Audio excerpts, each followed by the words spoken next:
Enjoy the Algerian rhythm and discover new destinations with Air Algérie.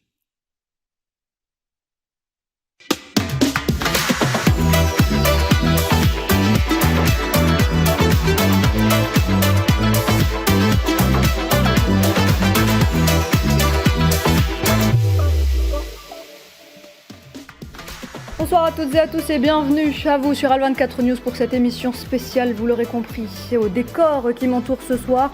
Hebdo Show algérien devient Hebdo Show Palestine en hommage aux milliers de Palestiniens assassinés par l'occupant sioniste. Ce soir, à l'occasion de la commémoration du 77e anniversaire de la Nakba, nous rendons hommage à ces hommes, ces femmes et ces enfants qui subissent la barbarie sioniste. Durant 2 heures, nous reviendrons sur les atrocités que subit le peuple palestinien, de Gaza à Al-Quds en passant par tous les territoires palestiniens occupés, et ce dans l'impunité la plus totale. Ce soir, donc, toute l'équipe d'Hebdo Show Palestine se joint à moi pour réaffirmer notre engagement, ainsi que celui du peuple algérien à la défense des droits fondamentaux du peuple palestinien.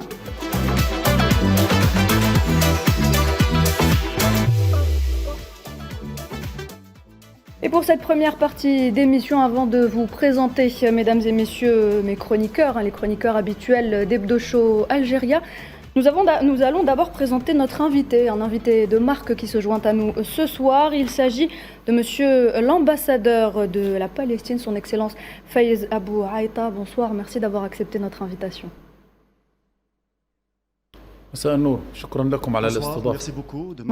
Merci beaucoup, monsieur l'ambassadeur. Et mesdames et messieurs, il y a donc également autour de la table Gamal Abina, comme d'habitude. Bonsoir Gamal. Bonsoir Nouhad, bonsoir tout le monde. Tahia Palestine. Tahia Palestine, Gamal Abina. Il y a également Badi Sirnissa. Bonsoir Badi. Salam Azul, bonsoir Nouhad et bienvenue à la Palestine sur notre plateau ce soir. Il y a également Faisal Matawi autour de la table. Bonsoir Faisal. Bonsoir Nouhad. Et il y a également Mahdi Razar. Bonsoir Mahdi. Bonsoir à tous, marhaba bik. Monsieur l'ambassadeur, c'est un honneur de vous recevoir sur ce plateau et toutes nos pensées vont au peuple frère palestinien que vous représentez dignement ce soir. Voilà donc, mesdames et messieurs, le décor est planté. Pour cette première partie d'émission, nous avons le plaisir, donc, je le rappelle, d'accueillir son Excellence, monsieur l'ambassadeur de Palestine à Alger, Faiz Abou Aïta. Et nous allons commencer, messieurs, si vous voulez bien. Je vais vous poser une petite question, monsieur l'ambassadeur. Je me tourne d'abord vers vous. Vous qui êtes en contact constant avec la Palestine, avec Gaza, avec la Cisjordanie, quel est l'état des lieux aujourd'hui? Comment est la situation en Palestine aujourd'hui?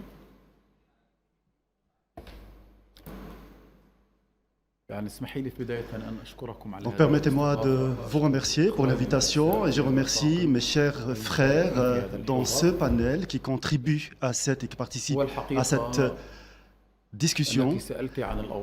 En effet, vous avez demandé à avoir des informations par rapport à la situation en Palestine. La situation est très difficile partout, dans tous les territoires palestiniens. Le peuple palestinien est assujetti aux pires formes d'exaction connues par l'histoire contemporaine. L'histoire n'a jamais connu un génocide ou un massacre donc de cette envergure face à un silence international, particulièrement ce qui se passe dans la bande de Gaza.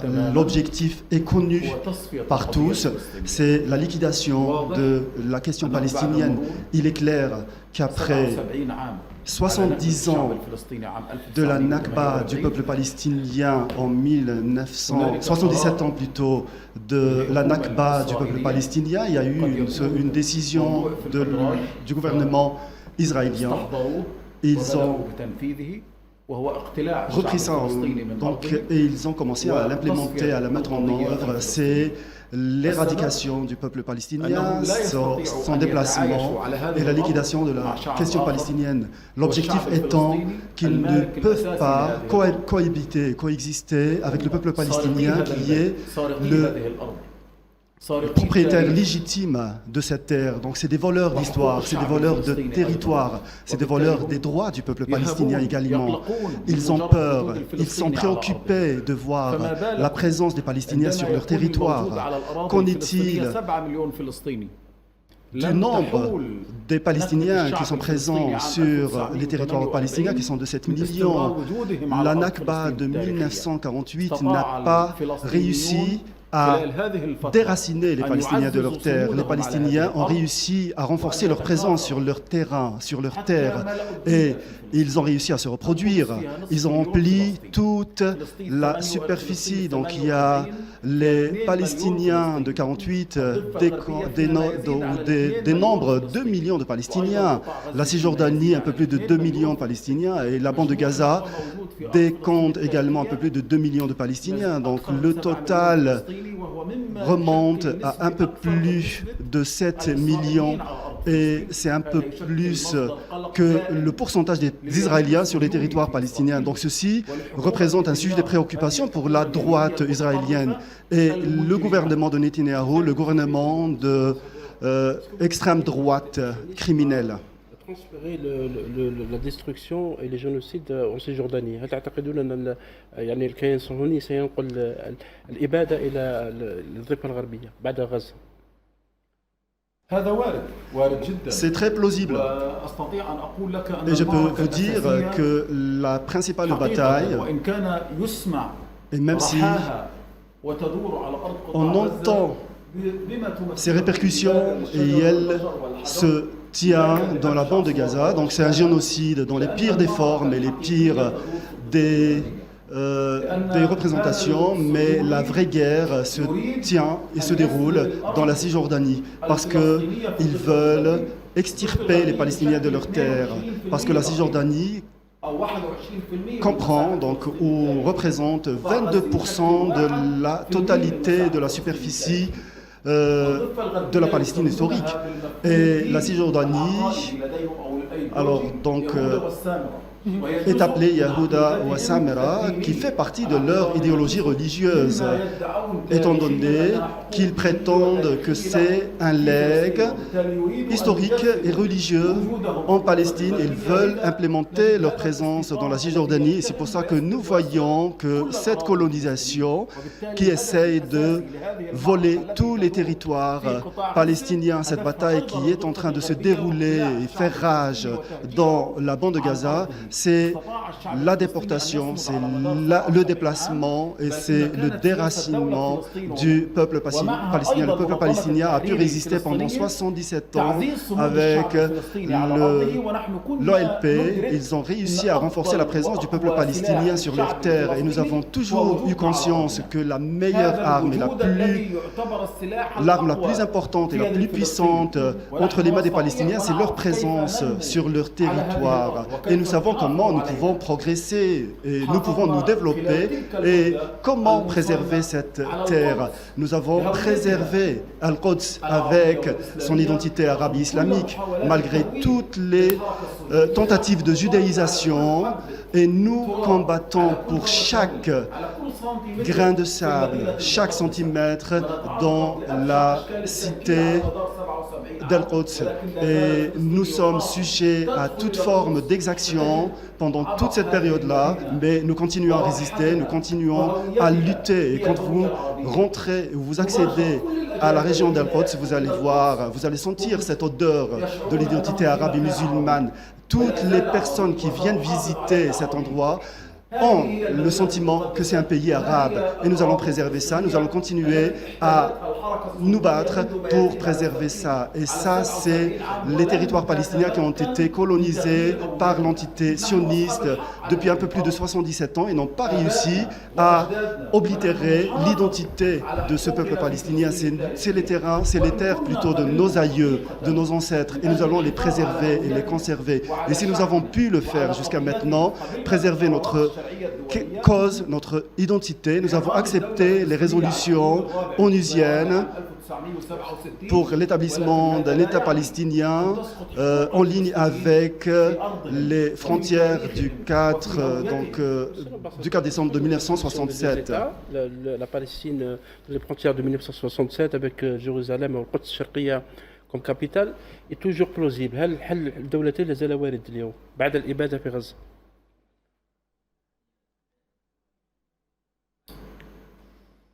احنا عرض علينا Il nous a été proposé préalablement plusieurs projets qui excluent Al-Quds comme capitale de l'État palestinien, mais elles ont toutes été rejetées. Et vous savez pertinemment que le peuple palestinien se considère comme garant de cette cité sacrée avec toutes ses dimensions religieuses, historiques et sacrées pour tous les Arabes et les musulmans à travers le monde. Donc il se substitue à 2 milliards de musulmans et d'Arabes dans le monde dans la protection de cette place sacrée. Donc nous n'acceptons aucune solution qui va réduire de nos droits comme propriétaires du territoire palestinien. Donc nous acceptons la solution à 2 États, donc de 1967, suite ou en ligne avec les résolutions onusiennes. Et nous avons eu des rencontres ici en Algérie. Nous avons vu que l'Algérie est la porte pour les résolutions onusiennes. Donc en 1988, quand le feu Yasser Arafat a déclaré l'établissement de l'État palestinien sur la base de la résolution donc, de 1967, nous avons cru en ça, nous avons travaillé à instaurer la paix et la stabilité dans la région. Mais comment pouvons-nous faire avec ce gouvernement d'extrême droite? C'est pas le tort des Palestiniens, c'est le tort de tout le monde qui n'a pas imposé à l'autorité israélienne à travers la coercition, à travers les sanctions et à travers toutes les mesures entreprises par la légitimité internationale et le droit international qui rendent les résolutions du Conseil de sécurité de l'Assemblée générale des décisions contraignantes. Pourquoi on n'a pas imposé ces conditions et ces résolutions sur l'entité sioniste? Pourquoi on n'a pas pu imposer la solution aux 2 États ou à 2 États? Donc l'autorité palestinienne a toujours exprimé son acceptation quant à la décision ou à la solution des 2 États, mais c'est l'entité sioniste et Israël, c'est elle qui a fait échouer cette solution à 2 États. Ils sont responsables de tous les massacres qui sont perpétrés dans la région. Ils sont responsables de tout le sang qui a été effusé. Donc l'effusion de sang qui se fait contre les femmes, les enfants. Donc ce pays voyou et cette armée criminelle est responsable ou sont responsables de toutes les exactions, de tous les crimes et le génocide qui est perpétré contre le peuple palestinien, contre les femmes et les enfants sans défense. Nous sommes en train de parler maintenant, mais les crimes continuent. Donc des crimes qui ciblent des enfants, des femmes, des familles entières qui sont décimées dans la bande de Gaza afin de réaliser l'objectif des généraux, c'est le déplacement du peuple palestinien de ces terres. Je ne peux pas exhorter ces braves et ces personnes courageuses dans mon pays et je vénère et je me prosterne devant le courage de ces jeunes et ces hommes et ces femmes qui sont en train de montrer un grand sens de responsabilité et de résistance. Donc celui qui parle de la souffrance du peuple palestinien, il faut parler de toutes ces personnes qui subissent ces exactions, ces oppressions dans la bande de Gaza. Il faudrait leur parler, il faudrait entendre leur voix. Il faudrait que nos priorités aujourd'hui soient donc d'arrêter cette effusion de sang perpétrée contre les enfants et les femmes sans défense. Et ce qui est pire, c'est le sentiment, c'est la condition donc, de manque de dignité à travers la politique de destruction, la politique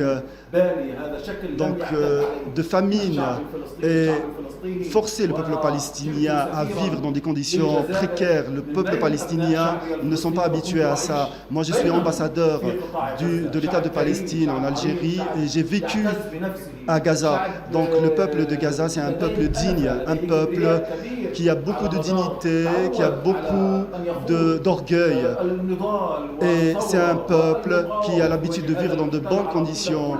Et il a l'habitude de montrer de la résistance contre le colonisateur pendant plusieurs années. Ce que nous voyons maintenant est vraiment triste. Ce n'est pas la vie qui devrait être réservée au peuple palestinien et aux enfants palestiniens. Comment pouvons-nous, à l'avenir, réparer les dégâts psychologiques chez ces enfants qui ont subi ces exactions, donc qui n'ont pas réussi à avoir une bouchée de pain pour assouvir leur faim.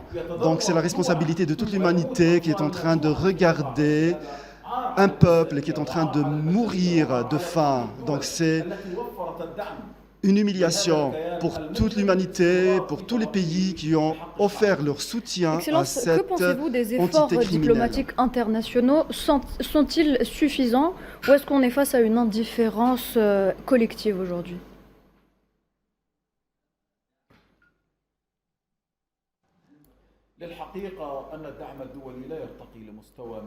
En réalité, le soutien international n'est pas à la hauteur des demandes et des exigences du peuple palestinien. Le peuple palestinien n'a pas demandé grand-chose. Il a demandé juste que cette exaction et ce génocide s'arrêtent. C'est un génocide contre le peuple palestinien.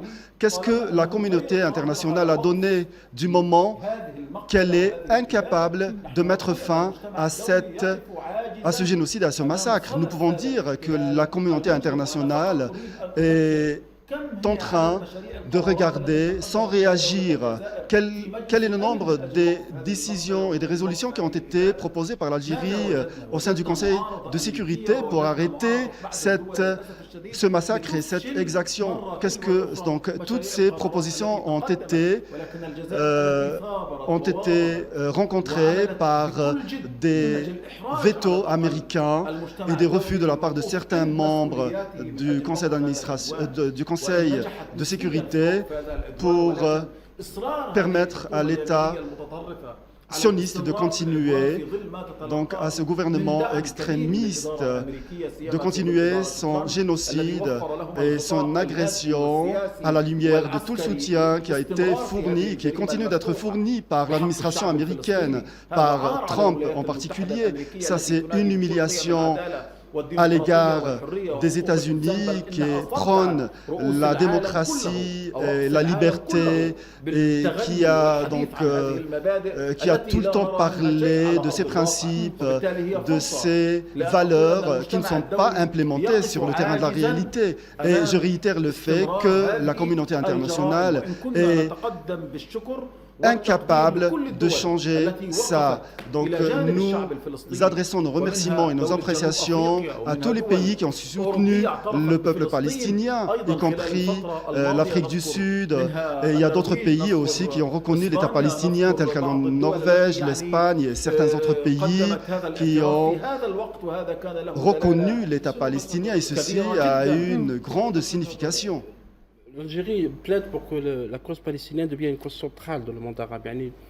Est-ce que vous pensez que ce retour de la cause palestinienne comme une cause centrale dans le monde arabe, aujourd'hui, ça a été rappelé aujourd'hui au sommet arabe de Bagdad, est-ce que c'est possible aujourd'hui? D'autant plus qu'il y a des pays qui font de la normalisation avec l'entité sioniste.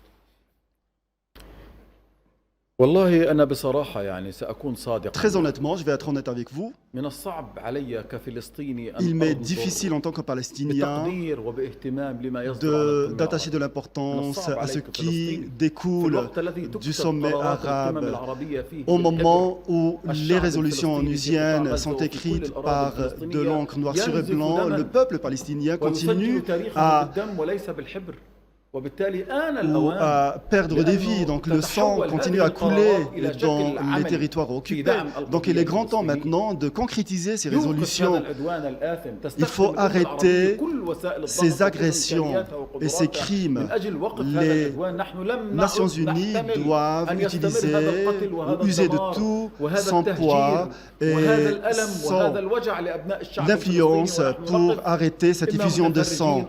Nous ne pouvons plus supporter cette effusion de sang, donc ces personnes sans défense qui sont en train de mourir. Donc nous ne voulons pas que la Ligue ou le sommet arabe المركزية للأمة العربية والإسلامية prennent des décisions concrètes.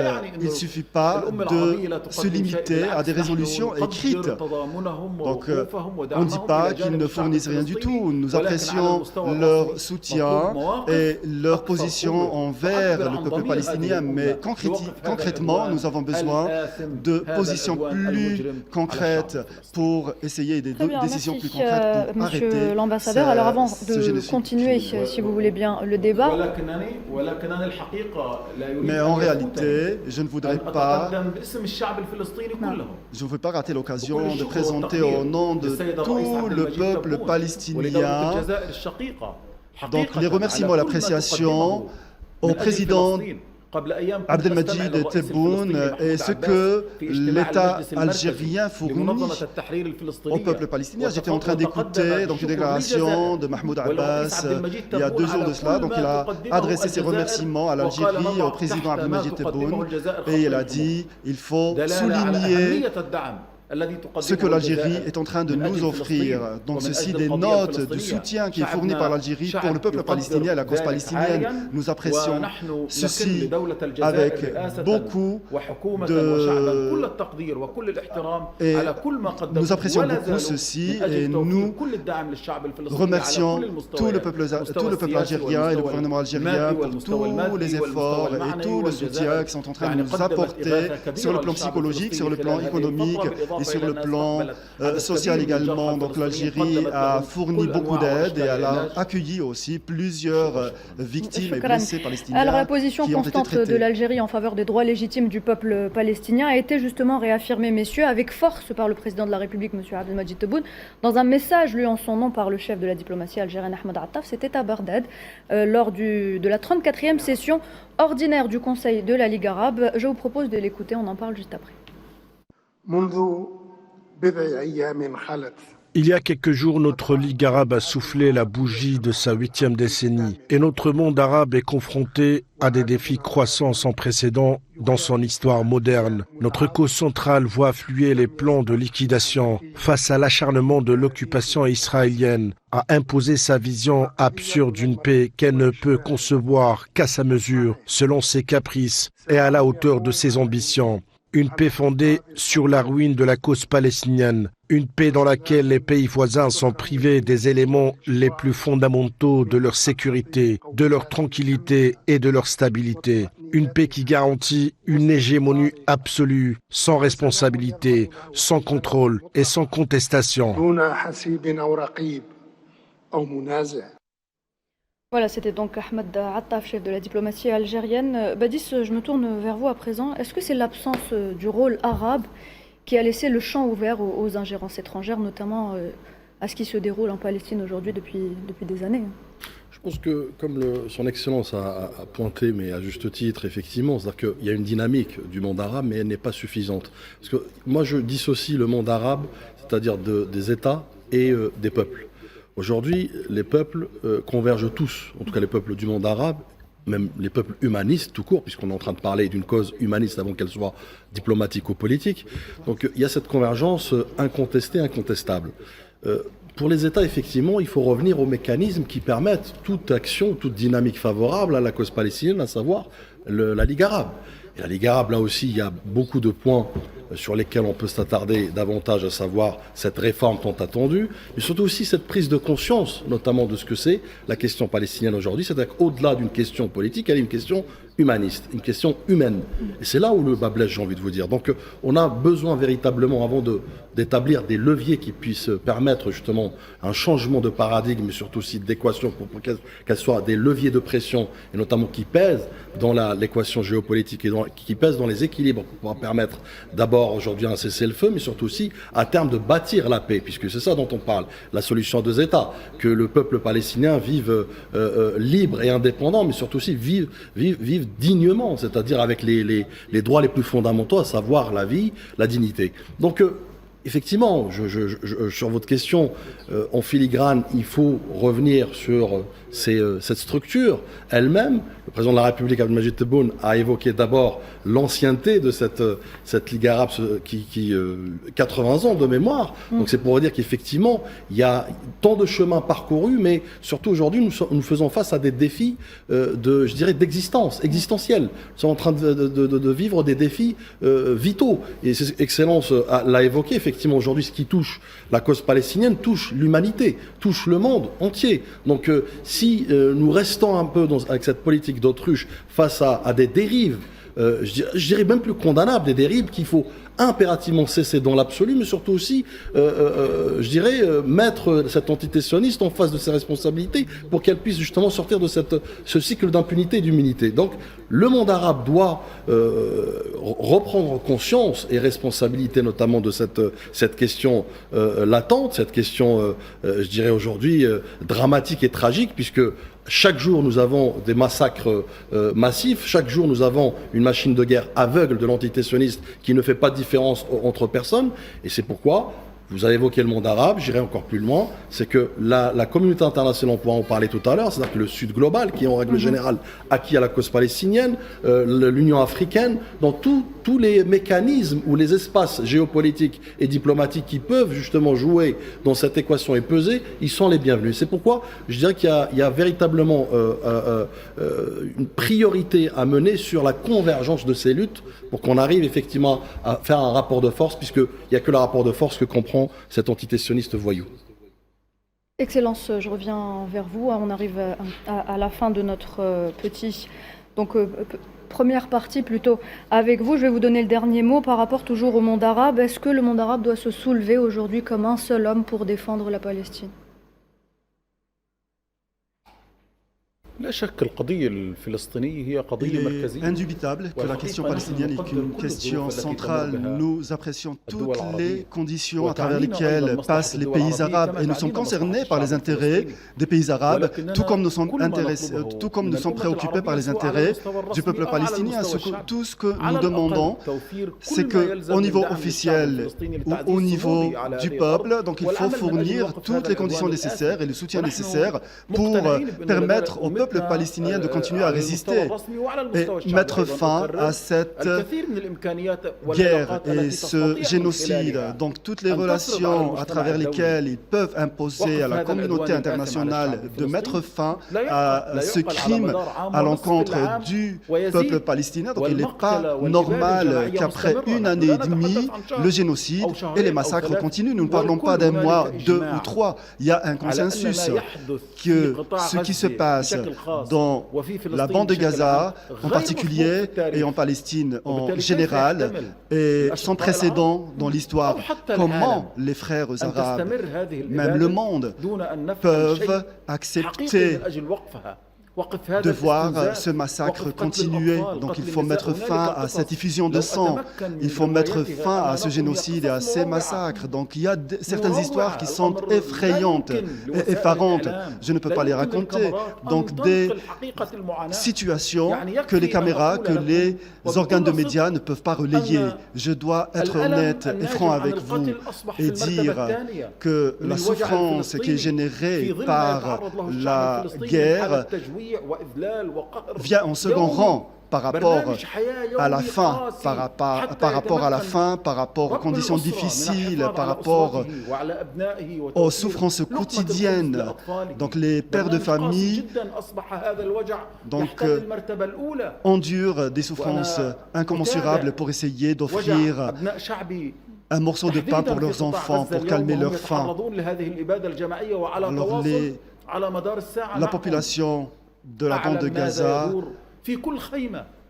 continue à souffrir et je suis au courant de tout ce qui se passe dans chaque tente. Imaginez une famille de Palestiniens qui vivent dans une tente dont la superficie ne dépasse pas les 3 mètres carrés. Et comme vous devez le savoir, les familles palestiniennes sont des familles qui sont nombreuses. Ils n'ont pas de sanitaire, ils n'ont pas de conditions de base de vie. Vous avez les besoins des personnes âgées, les femmes et les enfants. Donc aucune condition de vie n'est fournie. Qu'en est-il de l'absence de la nourriture également? Donc la situation est vraiment effrayante et effarante.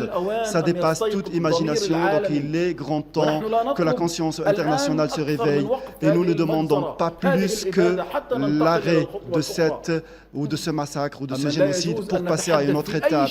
Mais nous n'avons pas le droit de parler de quoi que ce soit tant que cette effusion de sang continue. Il faudrait que ça cesse immédiatement. Il faudrait que les enfants soient épargnés. Donc nous sommes un peuple qui aime ses enfants. Donc c'est pas comme les organes de médias relais. On ne veut pas mourir, on veut vivre. Et même si nous sommes prêts à combattre et payer un lourd tribut pour recouvrer notre pays et notre souveraineté, nous sommes attachés à la vie et nous sommes attachés à notre pays. Quelle est la valeur du pays sans le peuple et sans ses familles? Donc nous sommes conscients et nous sommes prêts à préserver, à épargner chaque goutte de sang et chaque larme. Donc chaque larme qui est versée par une femme nous fait mal au cœur.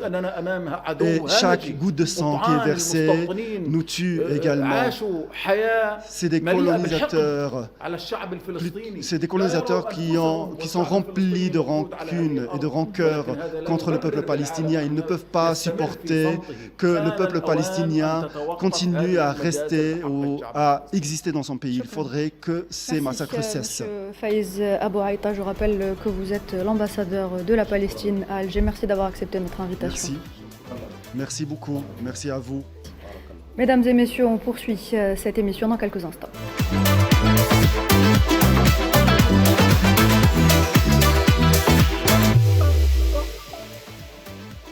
Bienvenue à vous si vous venez de nous rejoindre. On poursuit notre émission Hebdo Show Palestine en commémoration du 77e anniversaire de la Nakba. Et pour cette deuxième partie, nous avons le plaisir d'avoir avec nous depuis Paris le professeur Raphaël Pitti, médecin urgentiste français spécialiste des zones de guerre. Bonsoir professeur. Bonsoir. Merci d'avoir accepté notre invitation. Merci, c'est moi qui vous remercie. Alors Raphaël Pitti, vous parcourez les régions les plus vulnérables du monde pour apporter votre soutien aux populations en détresse. Ma première question est assez simple. Vous vous êtes rendu à Gaza durant 2 semaines, c'était en février 2024, pour intervenir au niveau de l'hôpital européen de Khan Younes. Pouvez-vous revenir avec nous sur cette expérience que vous avez eue à Gaza?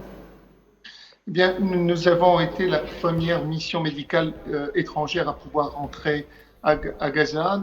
Nous étions greffés sur une association américaine. Nous n'avions pas réussi par nous-mêmes à obtenir l'autorisation de rentrer.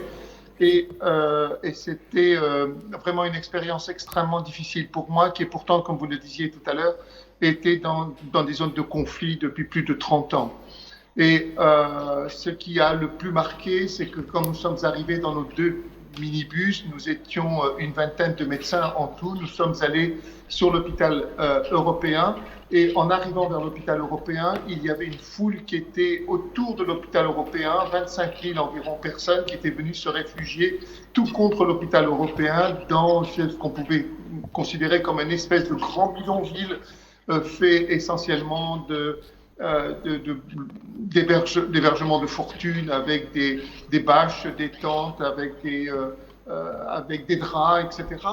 Et cette foule compacte qui était là nous a reconnus comme étant étrangers et vraiment ça a été un moment très très émotionnel pour nous tous.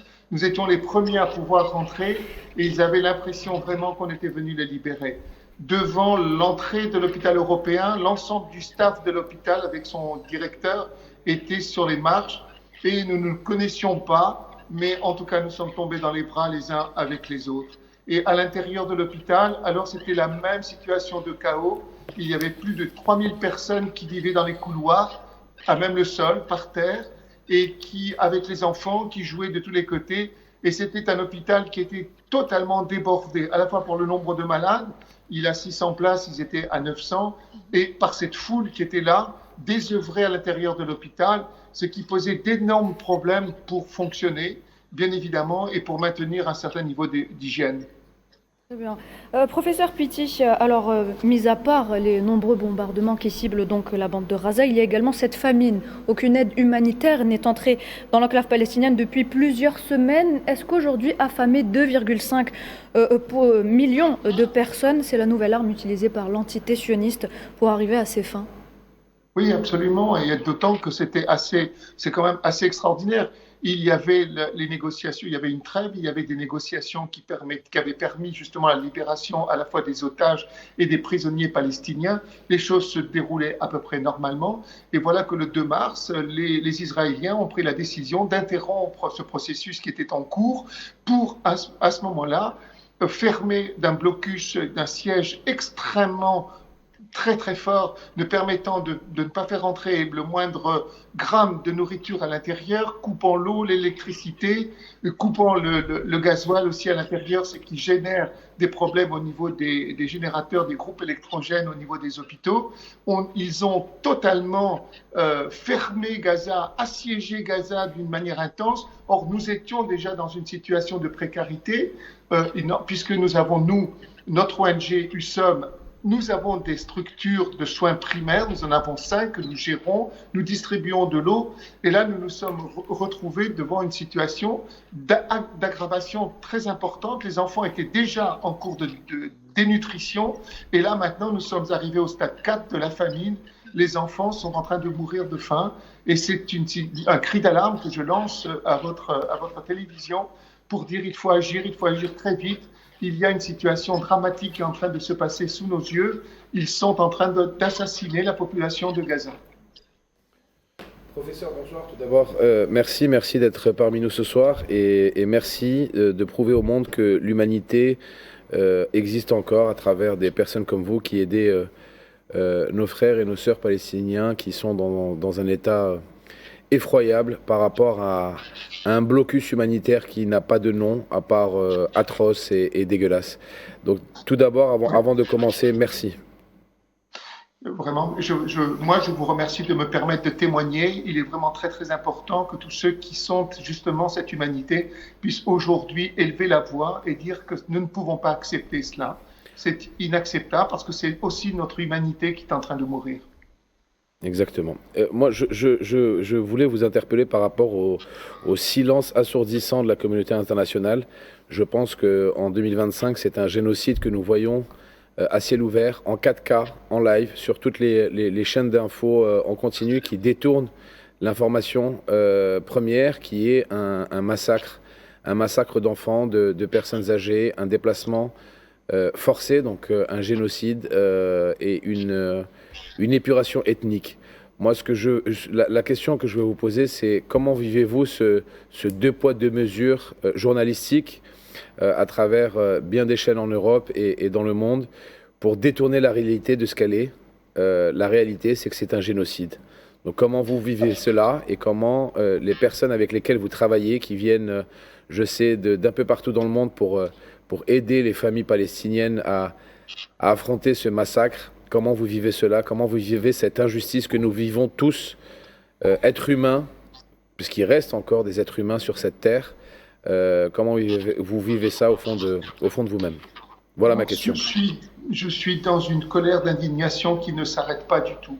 Vraiment. Je suis en contact, bien évidemment, je le disais tout à l'heure, avec nos centres de soins tous les jours. Bien évidemment, j'ai le souci de leur santé, j'ai leur souci des conditions. J'espère toujours qu'ils sont vivants. Chaque jour, je les appelle pour savoir comment ça s'est passé la nuit, est-ce qu'ils ont encore de la nourriture, etc.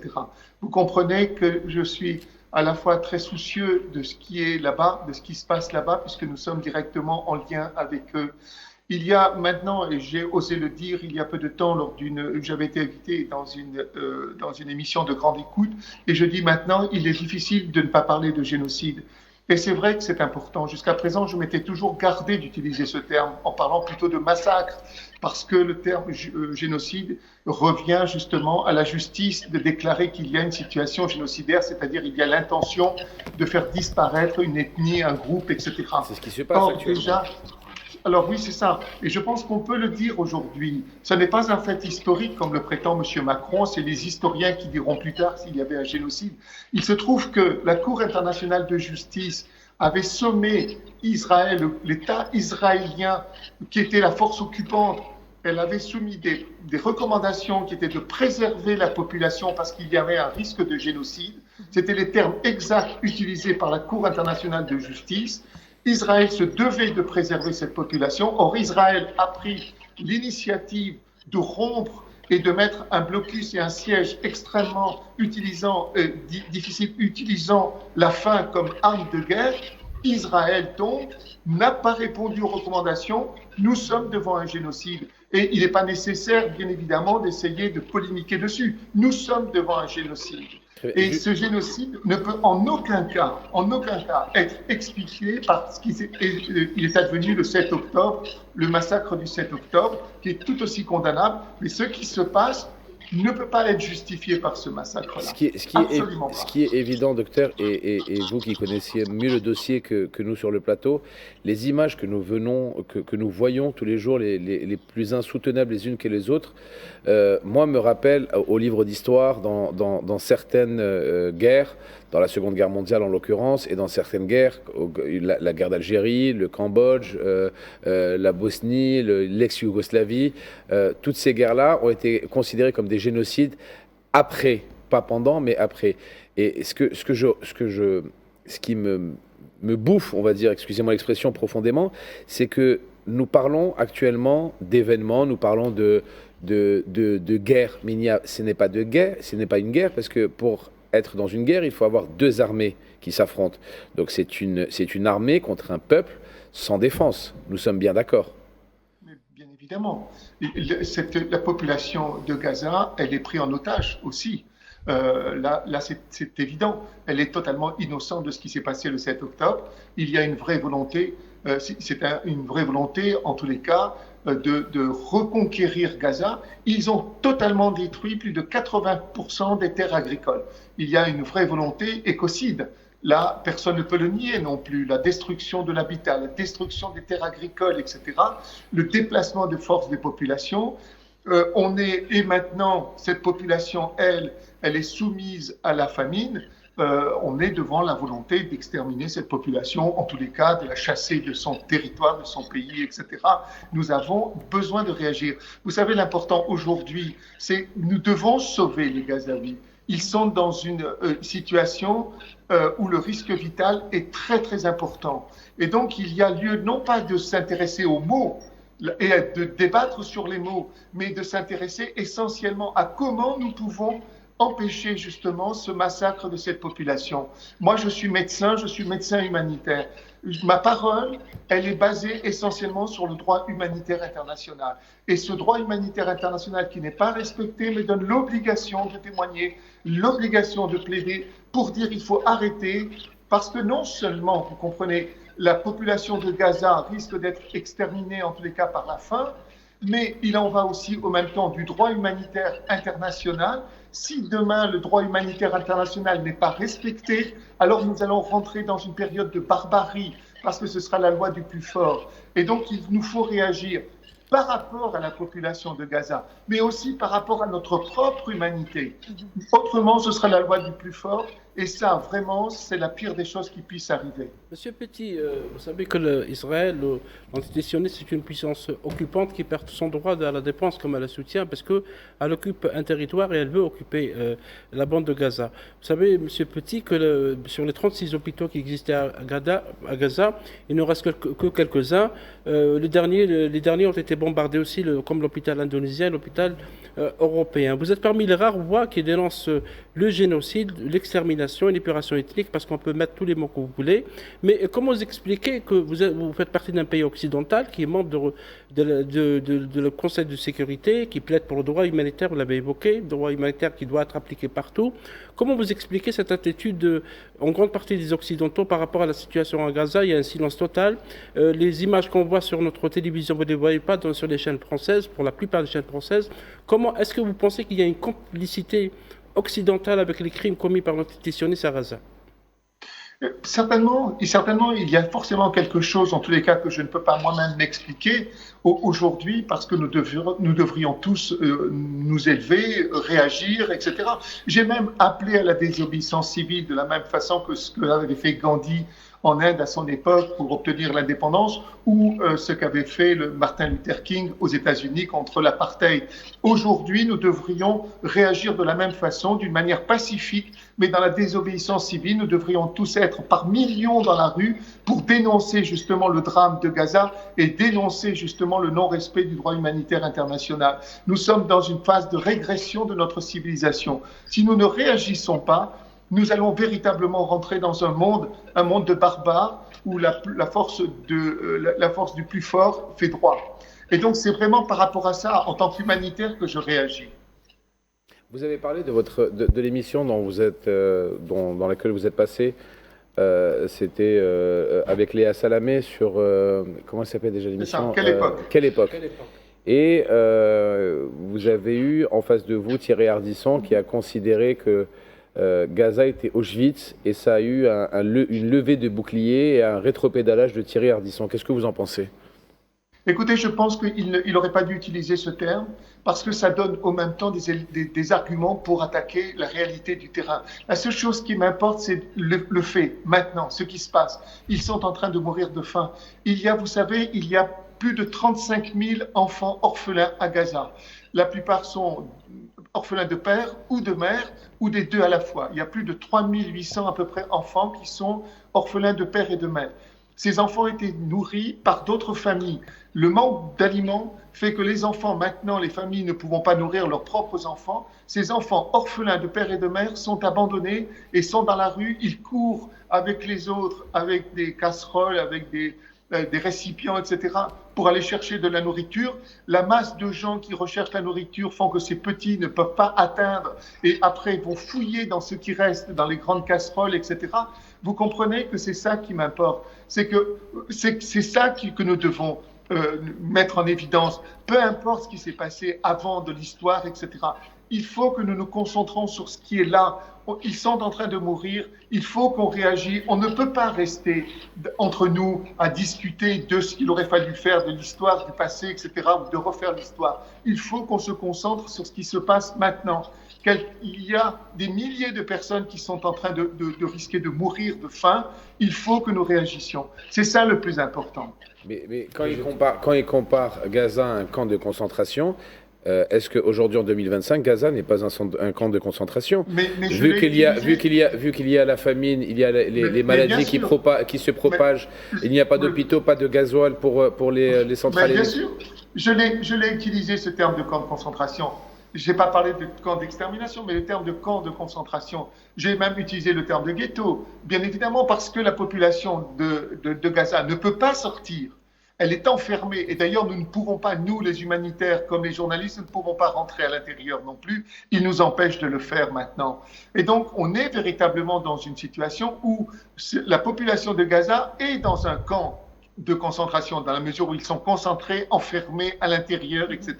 Alors, bien évidemment, en son temps, c'est-à-dire au mois de janvier 2024, j'avais déjà utilisé ce terme qui m'avait valu, bien évidemment, de la part de la communauté juive, des attaques en disant on ne peut pas, on ne peut pas, on ne peut pas. Ils n'ont pas, bien évidemment, la primauté des mots. Et dans ce cas-là, il faut nommer les choses comme elles sont. C'était, et aujourd'hui, ça l'est encore, la population. J'étais en Syrie 38 fois. En Syrie, pendant ces 10 dernières années, je rentrais clandestinement pour aider mes collègues syriens et les former à la prise en charge des blessés, etc.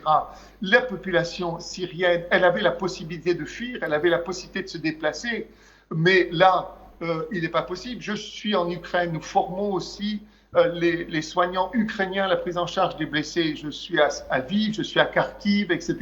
La population ukrainienne, elle a la possibilité de sortir aussi d'Ukraine, elle a la possibilité de se déplacer à l'intérieur de l'Ukraine. Mais là, on les a complètement enfermés et on les bombarde et on leur enlève la nourriture et on leur enlève surtout en même temps leur dignité. Il y a pire, vous savez, pour moi, monsieur, que de tuer quelqu'un, c'est de lui enlever sa dignité, c'est de les voir par terre en train de chercher dans la terre la nourriture qui est tombée, etc., et que les autres n'ont pas voulu. C'est de les voir marcher comme ça, d'être sans habitat, dans des conditions qui sont inacceptables. Est-ce que nous devons accepter ça? Moi, je pense que j'appellerai aussi le peuple algérien qui s'est battu pour son indépendance, je l'appellerai aussi à descendre dans la rue pour montrer justement qu'il ne peut pas accepter cela. Ce n'est qu'un geste d'humanité que de descendre et d'exprimer justement son indignation. Oui, bonsoir. Il y a plusieurs éléments que vous avez évoqués à l'instant. Vous avez été courageux, effectivement. Après, il faut arrêter de se cacher derrière son petit doigt. Je ne parle pas pour vous, évidemment. Lorsque M. Ardisson parle de camp de concentration et qu'il nomme Auschwitz, on a sacralisé la mort parce que c'était un camp d'extermination qui avait mécanisé la mort. Alors, la méthode de mort donnée, qu'elle soit donnée par les chambres à gaz ou par les bombardements aériens ou par les drones, c'est la mort. Mais on veut sacraliser dans un cas une situation qui est une barbarie européenne et on ne veut pas la sacraliser dans l'autre cas, puisqu'enfin c'est les Arabes, donc ça compte pas. Donc je dirais simplement, c'est qu'il y a plusieurs études qui ont été faites, et vous allez être d'accord avec moi là-dessus. En 2012, le criminel de guerre, le barbare néo-nazi quasiment, puisque c'est un fasciste de l'extrême droite, je parle de Netanyahou, avait considéré qu'il fallait donner, et ça vous rappellera des choses sur l'histoire, parce qu'il y a des gains historiques, ça reste un Européen qui est en Palestine. Il considérait que le Palestinien ne pouvait ne pas mourir, pouvait vivre, ou du moins survivre, à 2279 calories par jour. Ça, c'est 2012. Aujourd'hui, on est descendu à 245 calories par jour. Vous savez ce que ça représente en tant que médecin. Ça te donne à peine les moyens de tenir debout. Donc ce criminel de guerre utilise des méthodes que les nazis utilisaient en leur temps quand ils avaient fait le plan général à l'Est pour détruire le peuple slave. C'est les mêmes méthodes. Ça participe d'un principe qu'on les tue on les bombarde d'abord, évidemment, on va les affamer, on va les massacrer. Il n'y a pas, et c'est la première fois qu'on voit ça dans une guerre, de couloir humanitaire. Il n'y a même pas ce minimum. Donc je pense qu'il faut arrêter de sacraliser les mots en disant qu'il y aurait une forme de génocide qui serait sacré. C'est très, très bien documenté d'ailleurs, alors qu'il y a eu un génocide avant qui s'appelle le génocide indien, qu'il y a eu d'autres génocides dans l'histoire, c'est pas le premier, et que cette fois-ci, la concentration de la barbarie dans un territoire où effectivement ils sont en prison dans un camp de concentration, 45 km par 12 de large, bombardés tous les jours sans aucune possibilité d'échapper à la mort qui frappe jour après jour. Depuis 1 an et demi, avec des enfants qui sont martyrisés et traumatisés, et le traumatisme durera, on ne peut plus considérer, même si M. Ardisson a été trop lâche pour maintenir son propos, que ce qui est dit est injuste. Il a raison sur le fond, c'est bien Auschwitz version israélienne. Aujourd'hui, on a un criminel de guerre qui est un fan de Mussolini, de Hitler, qui est aux commandes. Et ce criminel veut une déportation, et j'utilise le terme à dessein, des Palestiniens. Mourez ou partez. Ça rappelle étrangement les mêmes méthodes effectivement nazies. Et j'ose le terme, pourquoi ? Parce que j'ai suffisamment, pendant 10 ans, étudié le nazisme et leurs méthodes de guerre pour faire les comparatifs. Alors évidemment, on pourrait dire qu'en comparaison n'est pas raison, mais je pense que vous devriez vous maintenir sur une position, à savoir, lorsqu'on tue un être humain et qu'on le déshumanise, comme les nazis avaient fait avec les juifs, eh bien il faut nommer les choses. Ces méthodes-là sont les méthodes d'extermination de masse. Cela s'appelle effectivement un génocide. Il faut arrêter de tourner autour du pot. Le génocide est un génocide. Écoutez, moi je suis, et je voudrais très bien, et encore le dire, je suis dans une position, je suis médecin humanitaire. Ce qui m'importe, c'est le droit humanitaire et son application, le droit humanitaire international et son application. J'ai un devoir en tant qu'humanitaire de la neutralité au même temps et de l'impartialité. Et j'ai le devoir éthique lorsque j'assiste à une situation où on tue et massacre une population sans respecter ce droit humanitaire, de le dénoncer, c'est ce que je fais, et je reste dans cette position qui est la mienne. Je ne suis pas dans un débat politique, je ne suis pas dans ça. Je dis en permanence, là, maintenant, il faut impérativement que nous réagissions par rapport à ce qui est en train de se passer. Je vous laisse, bien évidemment, j'ai ma propre conscience, je sais très bien évidemment quelle est ma pensée, mais je reste essentiellement sur cette position. Je suis médecin humanitaire, je suis dans la neutralité, dans l'impartialité, et je veux bien évidemment plaider pour la cause des Palestiniens qui sont en train de se faire massacrer. C'est ça qui m'importe. Et je voudrais que le monde entier réagisse de la même façon, avec indignation à ce qui est en train de se passer. Professeur Pitti, si je peux me permettre, je suis tout à fait d'accord avec ce que vous dites. Vous êtes médecin. Pour moi, les médecins et les professeurs d'école sont les plus beaux métiers du monde, parce qu'il y en a un qui transmet le savoir et vous transmettez la santé, enfin vous préservez la santé. Donc vous êtes deux métiers, pour moi, qui sont exceptionnels dans la chaîne humaine, on va dire. J'ai une question. Pourquoi ? Parce que tout à l'heure, vous nous avez dit que vous aviez vécu ces deux drames et vous aviez contribué justement à votre niveau à essayer d'aider ces deux drames. L'Ukraine d'un côté et Gaza de l'autre. On est bien d'accord ? Vous nous avez parlé de l'Ukraine, où vous avez aussi des équipes, où vous essayez d'aider à votre façon. Je vais vous parler, vous êtes un Européen, je vais vous dire les choses comme je les pense et je veux avoir votre avis, qui n'est pas un avis de politique, mais un avis d'humain, comme vous êtes un grand humaniste. Pourquoi ce deux poids, deux mesures entre le monde qui regarde la guerre ukraino-russe, qui est aussi une tragédie, nul ne dit le contraire, et le silence assourdissant de cette même communauté internationale vers les crimes qui se passent en Palestine. Pourquoi ce deux poids, deux mesures? Je n'ai pas la réponse, je suis un peu comme vous, je n'ai pas la réponse. Il doit y avoir des raisons économiques en même temps, il doit y avoir des intérêts particuliers des populations, des Occidentaux, etc.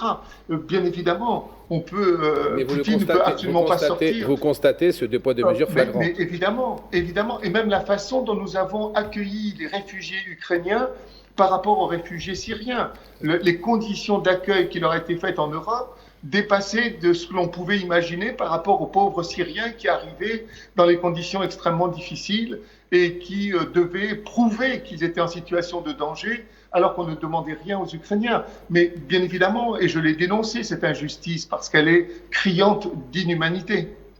Merci professeur pour votre honnêteté. Merci. Professeur, une dernière question. Est-ce qu'il existe aujourd'hui une volonté de déshumaniser la population de Gaza ? Écoutez, elle est déshumanisée. C'est ce que j'ai déjà vu au mois de janvier, elle l'était déjà. Ils étaient complètement désœuvrés. Il y avait 1 200 000 personnes dans une ville de 200 000. Il y avait 1 200 000 personnes qui vivaient dans des conditions extrêmement difficiles en cherchant la nourriture, etc. Il y avait une véritable situation de tension. J'ai même assisté à quelqu'un qui n'avait pas de l'argent, qui a tenté de voler une boîte de conserve. Il a failli se faire lynché par toute la population qui lui a couru derrière, etc. Il s'est réfugié à l'hôpital européen. Le garde de l'hôpital européen a commencé à tirer en l'air pour calmer la population parce qu'il avait tenté de voler une boîte de conserve. Nous-mêmes, à l'hôpital européen, pendant 2 semaines, nous ne recevions qu'un plat de riz le soir. Et c'est tout ce que nous avions pour toute la journée. À un moment donné, j'ai réussi à sortir. Je suis allé à Rafah. Il y avait quelqu'un qui faisait des falafels à partir de boîtes de pois chiches qu'il écrasait. Il faisait des falafels. Nous avions de l'argent. Les Gazaouis n'avaient pas d'argent puisque les banques étaient fermées, les distributeurs de monnaie ne fonctionnaient plus, etc. Nous avons acheté quelques falafels. Nous étions assis sur des chaises en bois en train de les manger à l'extérieur. Des enfants se sont mis devant nous. Et je pense que jamais je n'oublierai cette image. Les enfants se sont mis devant nous à nous regarder manger ces falafels. Et ils étaient, vous savez, comme des chiens ou des chats qui vous regardent sans rien dire et qui vous fixent. Eh bien, c'était impossible. Bien évidemment, nous leur avons donné, nous en avons acheté pour eux aussi des falafels. Je pense que c'était déjà le cas au mois de janvier et les choses n'ont pas cessé de s'aggraver. Il y a une urgence à réagir parce que, je vous le dis encore une fois, nous allons rentrer dans le monde de la barbarie où ce sera la loi du plus fort. Professeur, j'ai une dernière question pour vous, s'il vous plaît. C'est une question vers un humanitaire que vous êtes. Et non pas, la question n'a pas de fond politique. Très clairement, aujourd'hui, avec votre expérience justement du terrain, vous qui êtes expérimenté de ce type de drame et de tragédie, quelle est l'issue? Quelles sont les projections humanitaires si rien n'est fait justement en urgence? Écoutez, il est prévu normalement que dans les prochains jours, c'est le plan Trump de ravitaillement de la population qui, d'ailleurs, l'ONU a refusé complètement de se joindre à ce plan. Il est décidé qu'il y aurait une fondation de type privé avec des agences de sécurité américaines, les mêmes agences de sécurité qui avaient été utilisées par les Américains en Irak. Ce sont d'anciens militaires qui sont convertis dans la sécurité. Ils envisagent de faire rentrer 60 camions par jour. Mais qu'est-ce que c'est que 60 camions par jour alors qu'il y en avait plus de 500 auparavant par jour? Qu'est-ce que c'est que 60 camions par jour pour distribuer de la nourriture? Ils envisagent de faire 4 zones. Ces zones, c'est environ 300 000 personnes et c'est environ 1700 calories par jour des boîtes de rations qui seront distribuées. Et en même temps, il y aura une reconnaissance faciale. Il est évident qu'il n'y aura pas de neutralité dans la distribution de cette nourriture. Deuxièmement, on est en train d'organiser, à mon sens, et d'une certaine manière, peut-être l'évacuation de ces zones les unes après les autres, une fois qu'on aura fiché l'ensemble de la population, puisqu'il est même prévu qu'il y ait une reconnaissance faciale. On va voir ce qui va se passer. Ça devrait se mettre en place demain ou après-demain, cette distribution-là et cette organisation-là. Aucune ONG ne veut y participer. Les Nations Unies ne veulent absolument pas participer à cette farce qui va se déployer sous nos yeux. Et donc, il y a là une nécessité de réagir. ça ne concerne qu'1,2 million. Il y aura 1 million de personnes qui vont continuer à être dans la famine. Ce sont surtout la zone du Nord qui sera complètement séparée du Sud. Et donc, on est devant un plan machiavélique et qu'il nous faut là aussi dénoncer et agir. Très bien, merci professeur Raphaël Pitti. Merci beaucoup. Bravo, je rappelle professeur. que vous êtes médecin urgentiste français spécialiste des zones de guerre. Et merci pour tout ce que vous faites à Razar et ailleurs. On revient dans quelques instants.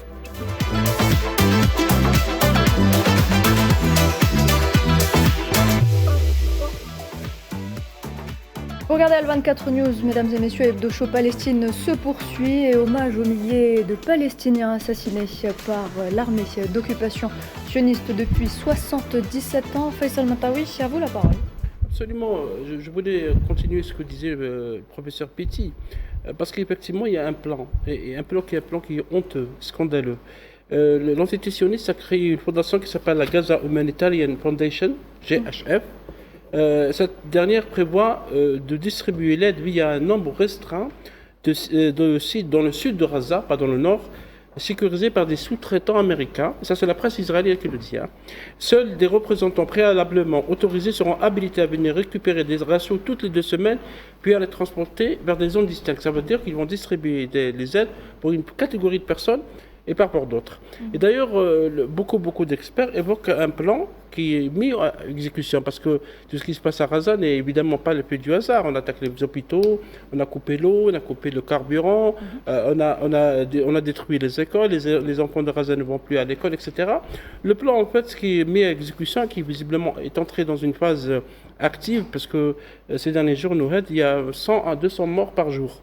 À ce jour, il y a 53 000 morts, plus de 121 000 blessés, 10 000 femmes tuées, plus de 15 000 enfants assassinés.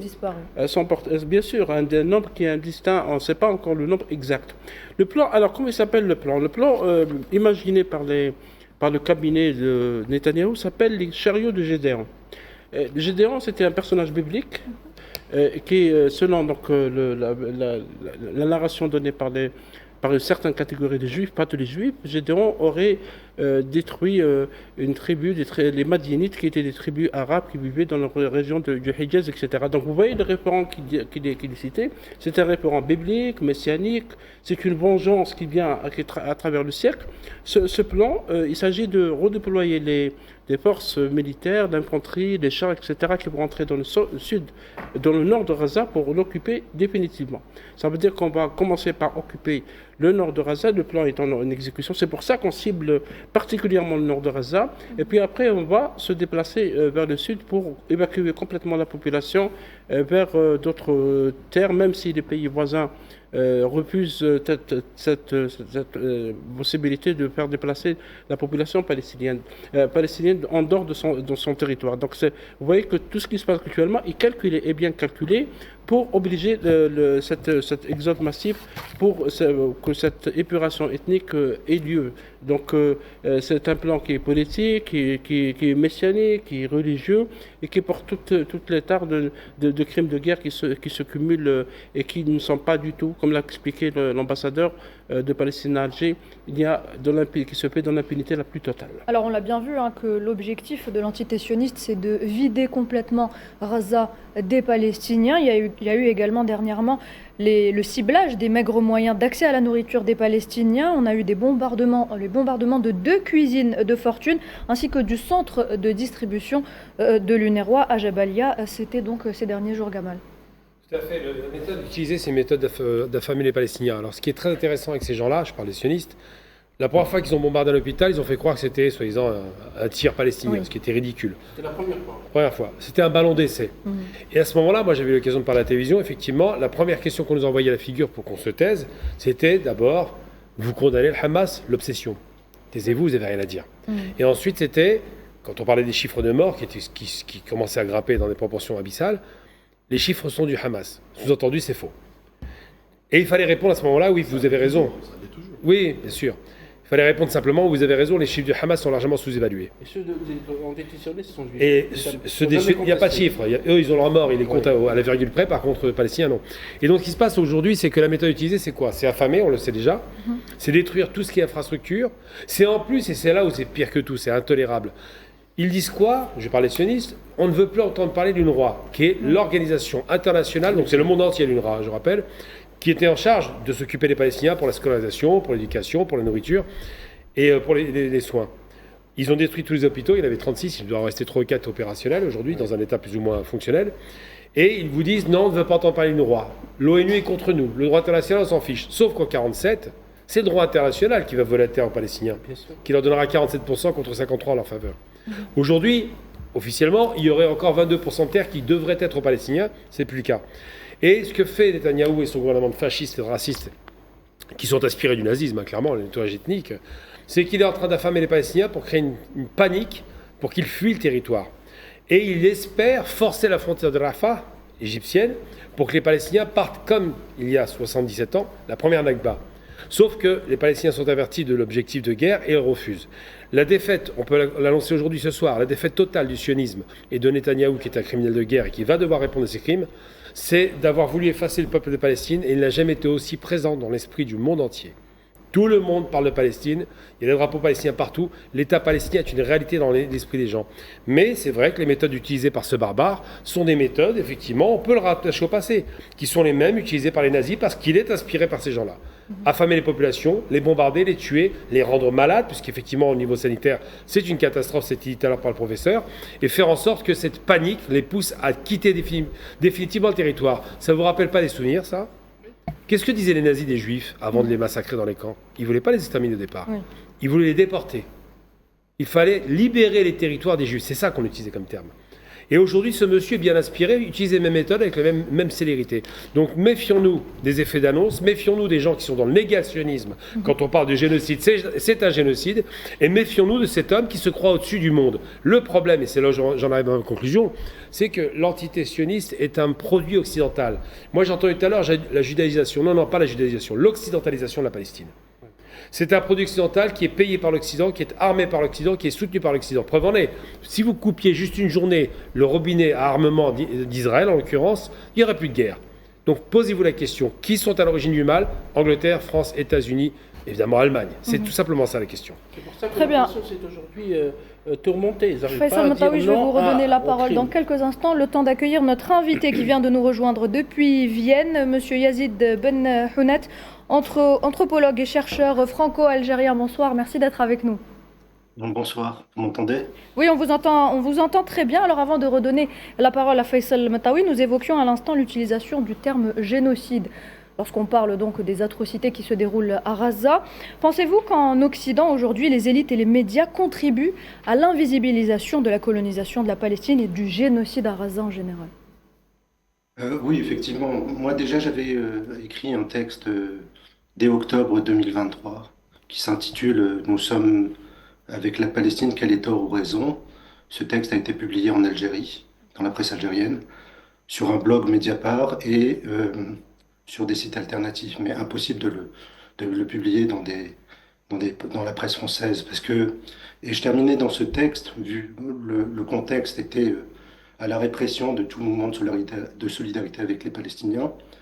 Et je terminais ce texte avec l'évocation de la formule de Gilles Deleuze s'agissant du génocide en Palestine, qui datait déjà de 1983-1984, et également une référence à Frantz Fanon, où parlant justement dans son livre Les damnés de la terre, de la contre-violence des colonisés, expliquait que dès lors que les colonisés faisaient acte de contre-violence, c'est là que les masques tombent et que tous les discours sur l'égalité de la nature, l'égalité des êtres humains, tous les discours des bonnes consciences civilisées s'effaçaient, et c'est là qu'on voyait au final que la vie de colonisé comptait pour du beurre comparativement à la vie des colons.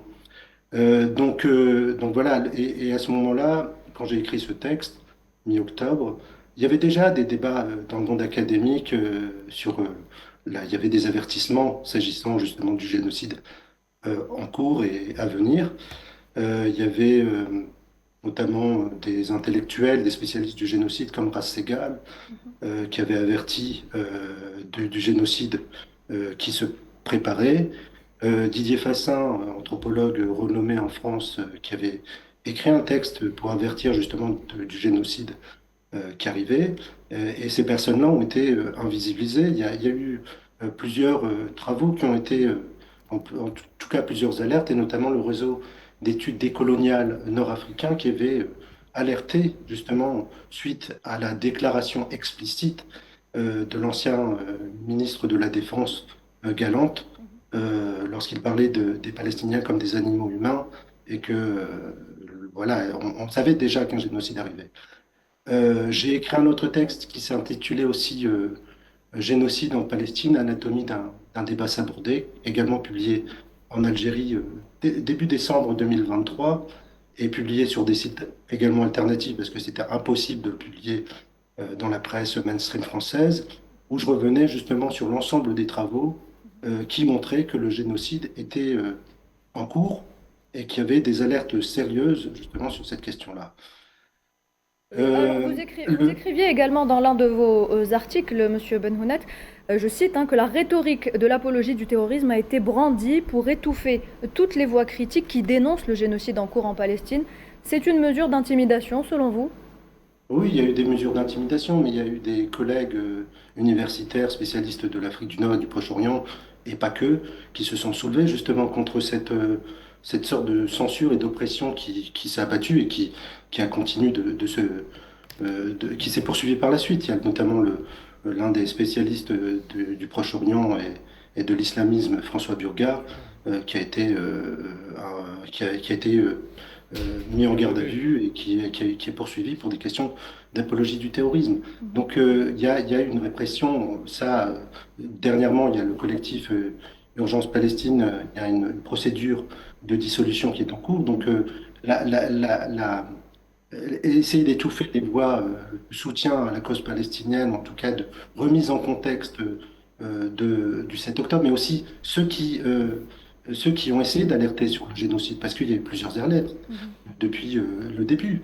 Mohiber, qui est l'un des responsables d'une section de l'ONU, je crois que c'était les droits humains, qui avait écrit un texte remarquable de démission fin octobre 2023, il parlait du génocide également. Donc il y avait des alertes, il y avait pas simplement des alertes, mais aussi des travaux sérieux qui commençaient à apparaître.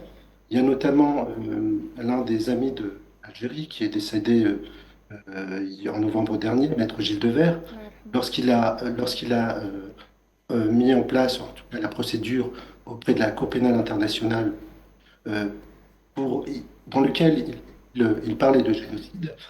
Il ne se référait pas à la Shoah, parce que là, il y a un gros problème en Europe sur cette question-là. C'est-à-dire que dès qu'on parle de génocide, on a systématiquement la Shoah qui est avant, et comme s'il fallait systématiquement faire un comparatif.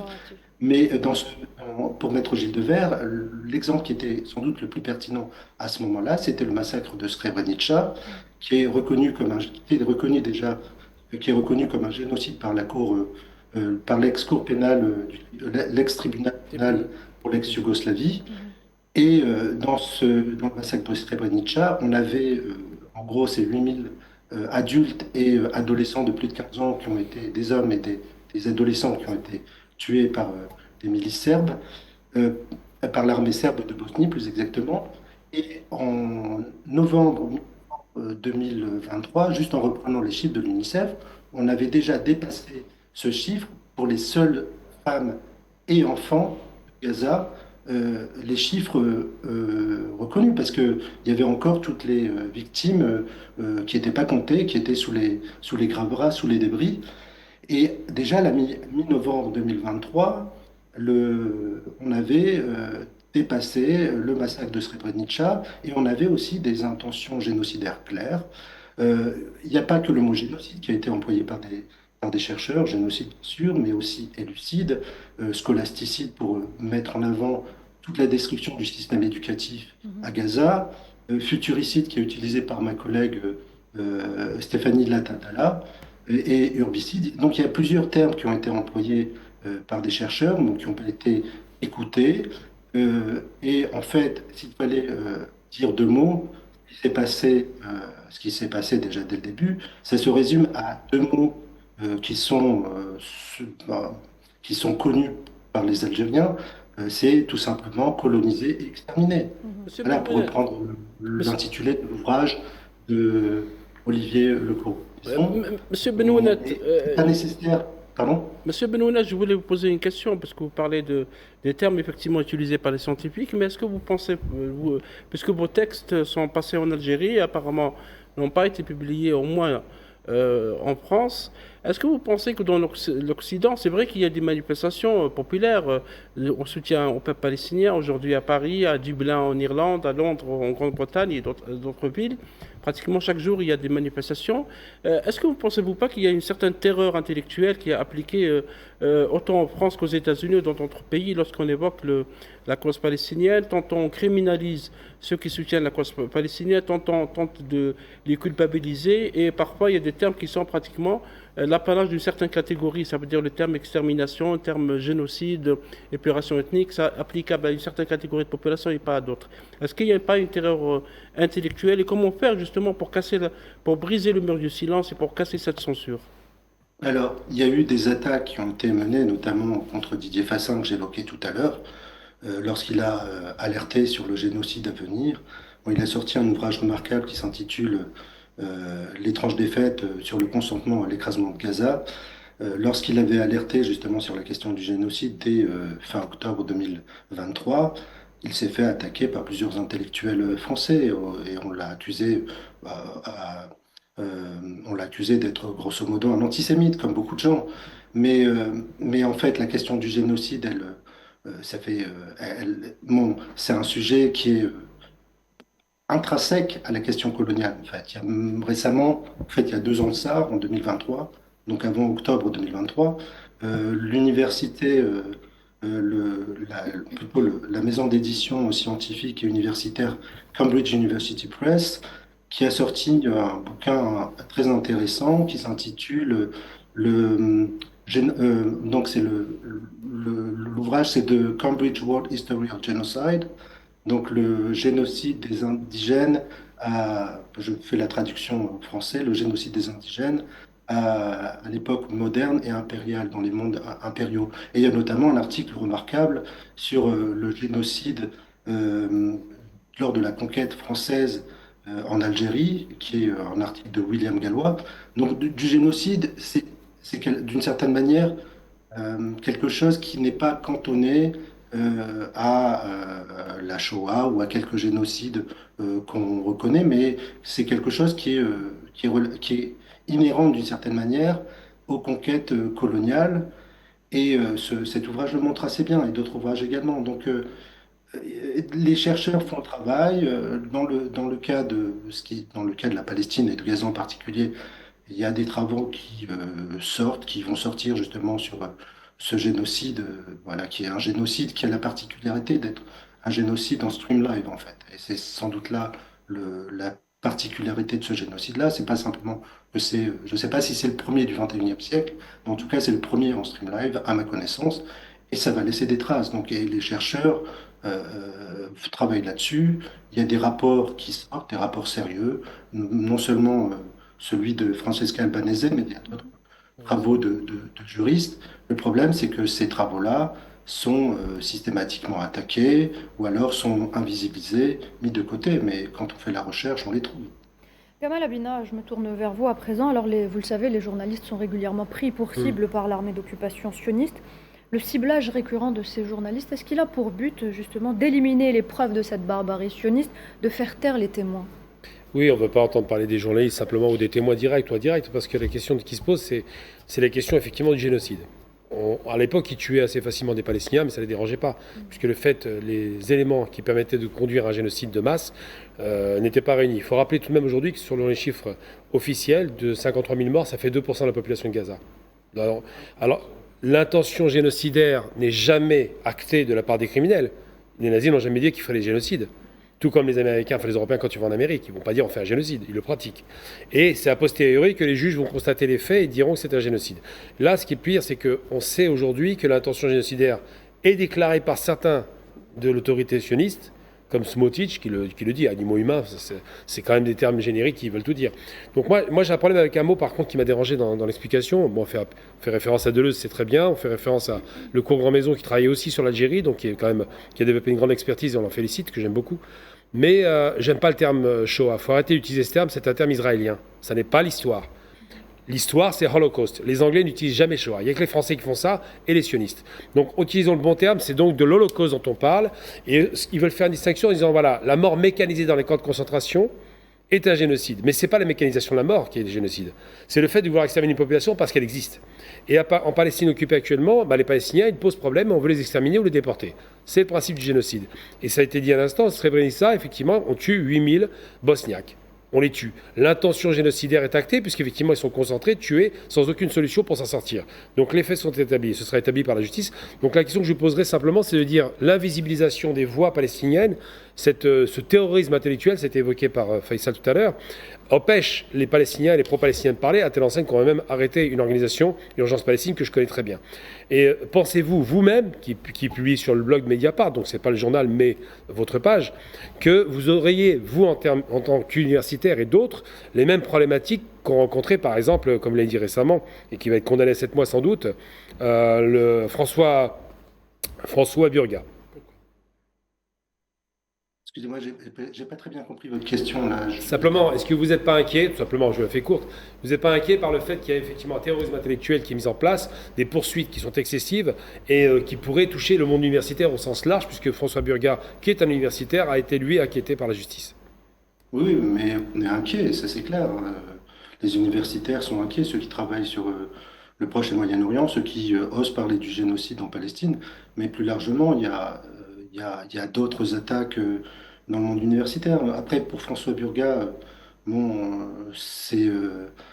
il a toute ma solidarité et c'est quand même très inquiétant ce qui se passe à son niveau. Je ne sais pas ce que va donner la justice, mais voilà, il y a beaucoup d'inquiétudes actuellement. Et puis ça va à contre-courant aussi des discours. Voilà, quand le président Macron dit que c'est une honte, il fait rien derrière, mais ce qui se passe actuellement, c'est la continuation de la criminalisation des soutiens à la cause palestinienne ou de ceux qui osent parler du génocide en Palestine. Et ça, c'est problématique. Juste un autre point aussi que je voulais signaler. Vous parliez de 53 000 morts, ça c'est le chiffre qu'on donne actuellement, mais déjà en juillet 2024, il y avait des experts militaires, mais aussi une correspondance de Lancet qui établissait le nombre de morts à plus de 100 000. C'était en juillet 2024. Il y avait de Lancet, c'était une estimation dans une correspondance à près de 180 000 morts déjà, si je me souviens bien. Voilà. Très bien. Donc oui, le génocide, de mon point de vue, il est acté déjà depuis longtemps, je l'ai écrit là-dessus. On n'était pas écouté, on n'est pas écouté, et là on a l'impression que, en tout cas s'agissant de la France, que tout doucement le mot émerge, mais à quel prix et après quoi? Il y a eu quand même toute une période de complicité, je veux dire, du génocide. Et ça continue d'une certaine manière. Très bien. Complicité de différents États occidentaux qui ont, par des propos, du soutien militaire, diplomatique et autres, fait en sorte que ce génocide ait pu avoir lieu et se perpétuer. Très bien, merci Monsieur Yazid Ben Hounet, exactement, c'est ça. Badis Khnissa, je me tourne vers vous pour une dernière question. Alors vous le savez, en France, c'est la droite et l'extrême droite qui prennent le relais de cette propagande, justement, pour faire passer ces atrocités qui se déroulent à Gaza pour tout, sauf un génocide. Tout à fait. D'ailleurs, ce que j'ai qualifié d'alliance incestueuse, c'est un oxymore idéologique. C'est-à-dire que c'est deux forces qui s'opposent naturellement et qui aujourd'hui se retrouvent convergées. Pourquoi? Parce qu'ils ont un seul ennemi, tout simplement. Alors Bardella appelle ça l'islamisme, les sionistes appellent ça les Palestiniens.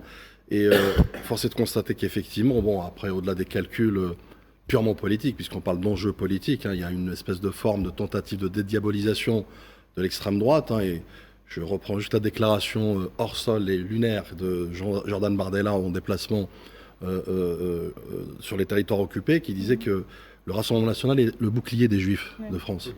On aurait tout vu. Non, je pense qu'il faut être sérieux. Il faut être sérieux, mais effectivement, l'extrême droite aujourd'hui tire sa force aussi de cet extrémisme de tous bords, puisqu'aujourd'hui, l'entité sioniste, et c'est là ce qui la rend dangereux, c'est ce que j'ai qualifié de théocratisation de l'État sioniste. Hein. Effectivement, Faisal a évoqué les chariots de Gédéon, et la toison et la rosée, la question biblique. Mais toison et la rosée, c'est quoi? C'est en fait une mission divine. Et c'est ce qui rend en fait aujourd'hui ce génocide dangereux, parce qu'il est pour eux divin. C'est-à-dire, c'est messianique. C'est messianique, exactement. Et d'ailleurs, avec avoir juste les opérations, on est passé d'opérations déluge de feu, opération pluie de je sais pas quoi, à opérations purement bibliques et religieuses. Donc vous voyez bien qu'effectivement, il y a... Vous savez, Netanyahou avait promis de remodeler le Moyen-Orient, de changer la géographie du Moyen-Orient et de la Palestine et des territoires occupés. Aujourd'hui, il est en train de remodeler la démographie à Gaza. Et c'est ça ce qui est dangereux aujourd'hui. On peut dire que nous sommes en train de vivre le rêve des sionistes extrémistes et à la fois la tragédie du peuple palestinien. Très bien, merci Badis. Merci également à vous, Monsieur Yazid Benhounat. Je rappelle que vous êtes anthropologue et chercheur franco-algérien. Vous étiez avec nous en direct depuis Vienne. Merci beaucoup. Voilà, mesdames et messieurs, on revient dans quelques instants.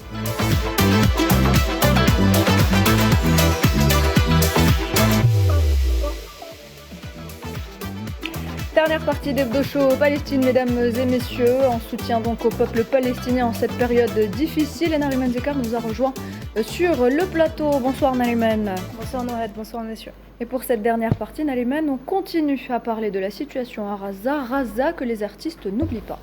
Exactement, l'un des événements culturels les plus phares qui se déroule en ce moment, c'est bien la 78e édition du Festival de Cannes. Une édition marquée cette année par une série d'hommages à Raza, rendus à Raza et à toute la Palestine, notamment à Fatma Hassouna. Vous avez sûrement dû entendre parler d'elle ces derniers jours. Il s'agit d'une photojournaliste palestinienne de 25 ans, tombée en martyr il y a tout juste un mois avec 10 autres membres de sa famille. Un massacre prémédité par l'entité sioniste, car Fatma Hassouna a été tuée au lendemain de l'annonce de la sélection d'un film documentaire qui relate sa souffrance dans la bande de Raza assiégée à Al-Assil, une section parallèle du Festival de Cannes, un événement où justement elle rêvait de se rendre. La présidente du jury du festival, Juliette Binoche, a justement ouvert cette édition en lui rendant un hommage poignant. On regarde. Le 16 avril dernier, à l'aube, à Gaza, âgée de 25 ans, la photojournaliste Fatma Hassouna et 10 de ses proches ont été tués par un missile qui a frappé leur maison. Fatma aurait dû être parmi nous ce soir. L'art reste. Il est le témoignage puissant de nos vies, de nos rêves. Et nous, spectateurs, nous l'embrassons. Que le festival de Cannes, où tout peut basculer, y contribue.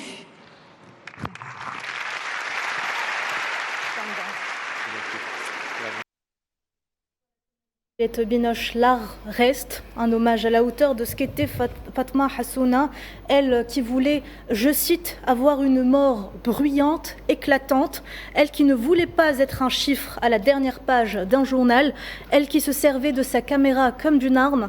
Aujourd'hui, Fatma Hassouna n'est plus, mais sa voix résonne dans l'un des plus grands festivals de cinéma du monde, tout comme les dizaines de milliers de Palestiniens, hommes, femmes et enfants, que l'on refuse d'oublier aujourd'hui. Le documentaire s'appelle « Put your soul on your hand and walk », traduction de « Porte ton âme sur ta main et marche », réalisé par l'Iranienne Sepideh Farsi, qui a échangé quotidiennement pendant une année avec la jeune Palestinienne. Elle dira en lui rendant hommage que l'art fera vivre à jamais les âmes de ceux qui ont été arrachés de sang-froid à la vie. D'ailleurs, les photos qui documentent le calvaire vécu à Raza par Fatma Hassouna sont exposées à Cannes jusqu'à la fin du festival, une manière de continuer de donner une voix à ceux qui n'en ont plus, Faisal. Absolument, Sepideh Farsi a échangé avec Fatma Hassouna pendant une année. Ce témoignage, elle dit Ce film est une fenêtre ouverte par le miracle d'une rencontre avec Fatima. Elle appelle Fatima. Fatima Hassouna est une photojournaliste de 25 ans qui m'a permis de voir des fragments de massacres en cours des Palestiniens. Parce qu'il y a une censure, il faut le rappeler qu'il y a une censure sur la bande de Gaza. Les journalistes ne peuvent pas entrer dans cette bande. Fatima est devenue mes yeux à Gaza et moi un lien entre elle et le monde extérieur. Nous avons maintenu cette ligne de vie pendant presque un an. Les bouts de pixels et de sang échangés entre nous sont devenus le film. Ce film que vous avez évoqué, les men, put your soul in your hand, walk, mettez votre âme dans la main et marchez, parce que beaucoup de photos publiées dans les plus grands journaux du monde sont l'œuvre de Fatima Hassouna, qui prenait beaucoup de risques en prenant ces photos. Et une nuit du 16 avril, elle a été ciblée, elle et sa famille, dont sa sœur enceinte. 10 membres de sa famille sont morts par donc, un missile. Elle qui devait d'ailleurs se marier prochainement. Et il faut noter que ce film a été projeté par l'association du cinéma indépendant Acide. Ce n'est pas dans une section du Festival de Cannes, c'est une section parallèle, parce que malheureusement Nalimane, le Festival de Cannes a consacré une journée de l'Ukraine avec 2 films consacrés au président Volodymyr Zelensky, le président ukrainien. Et il n'y a que ce film qui sauve un peu l'honneur du Festival de Cannes, le film sur Fatima Hassouna.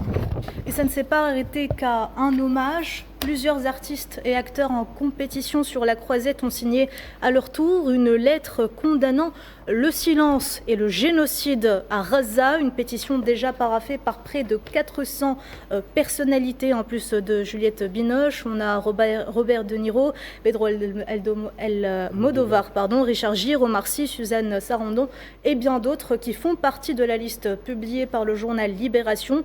Les secteurs du cinéma et de l'art et de la culture en général semblent refuser de rester passifs face au génocide sioniste perpétré à Gaza. Et d'ailleurs, Faisal, on sait, le cinéma, à travers l'histoire, a été un vecteur de messages à travers des œuvres sociales et engagées. Et ce qui se passe à Gaza ne devrait pas être une exception. Absolument, et cette lettre elle est très importante parce qu'elle est signée par des grands noms du cinéma mondial. Ce n'est pas n'importe qui. Robert De Niro, l'avait cité, Coris Maki par exemple, Viggo Mortensen, tous les gens, Susan Sarandon qui a une position courageuse par rapport au massacre et au drame et au génocide commis par David Cronenberg aussi, qui n'est pas n'importe qui aussi. Aussi, donc beaucoup et c'est ouvert, c'est une signature qui est ouverte. Oui. Je voulais, Narima, si vous permettez, citer un passage de cette lettre qui est très important. Entre parenthèses, c'est une lettre qui a été en grande partie ignorée par les médias, les grands médias mainstream. Alors dans cette lettre, il est dit « Nous avons honte d'une telle passivité. Comment se peut-il que le cinéma terreau d'œuvres socialement engagées semble si indifférent à l'horreur de la réalité et à l'oppression subie par nos sœurs et nos frères ? En tant qu'artistes et acteurs culturels, nous pouvons rester silencieux alors qu'un génocide se déroule à Gaza et que cette nouvelle innommable frappe de plein fouet nos communautés.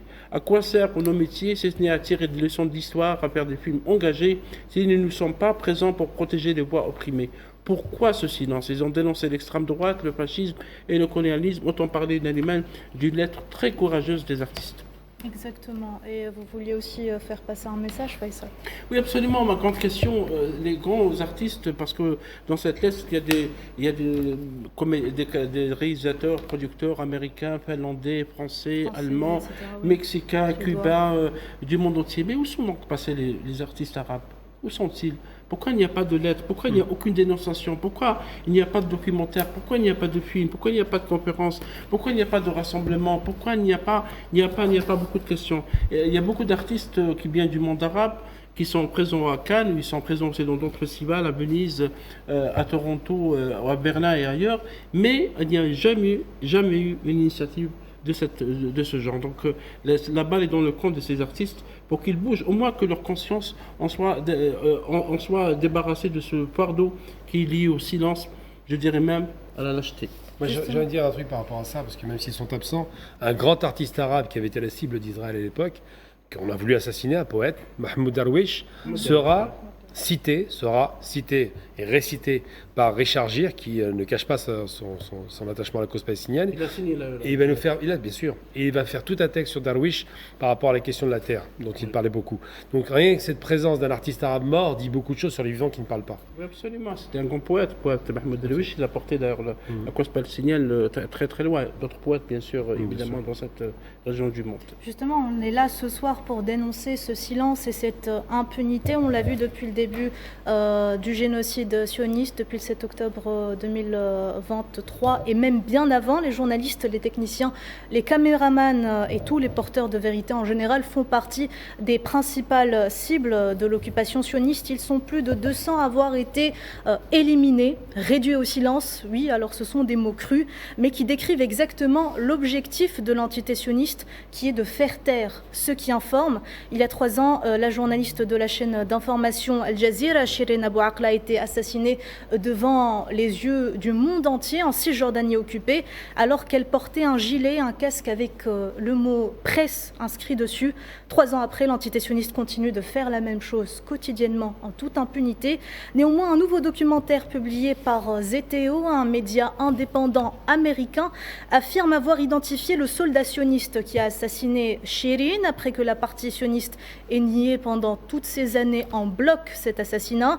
Selon le Comité pour la protection des journalistes, dont les données remontent à 1992, je cite, « Il s'agit de la première fois qu'un suspect potentiel est nommé en lien avec le meurtre d'un journaliste par un Israélien et l'impunité de ce meurtre a donné concrètement à l'entité sioniste la permission d'en taire des centaines d'autres, dont le plus récent, le journaliste Hassan Slayah, qui a été ciblé alors qu'il tentait de se soigner à l'hôpital Nasser pour de graves brûlures après avoir déjà été ciblé une première fois par l'occupation.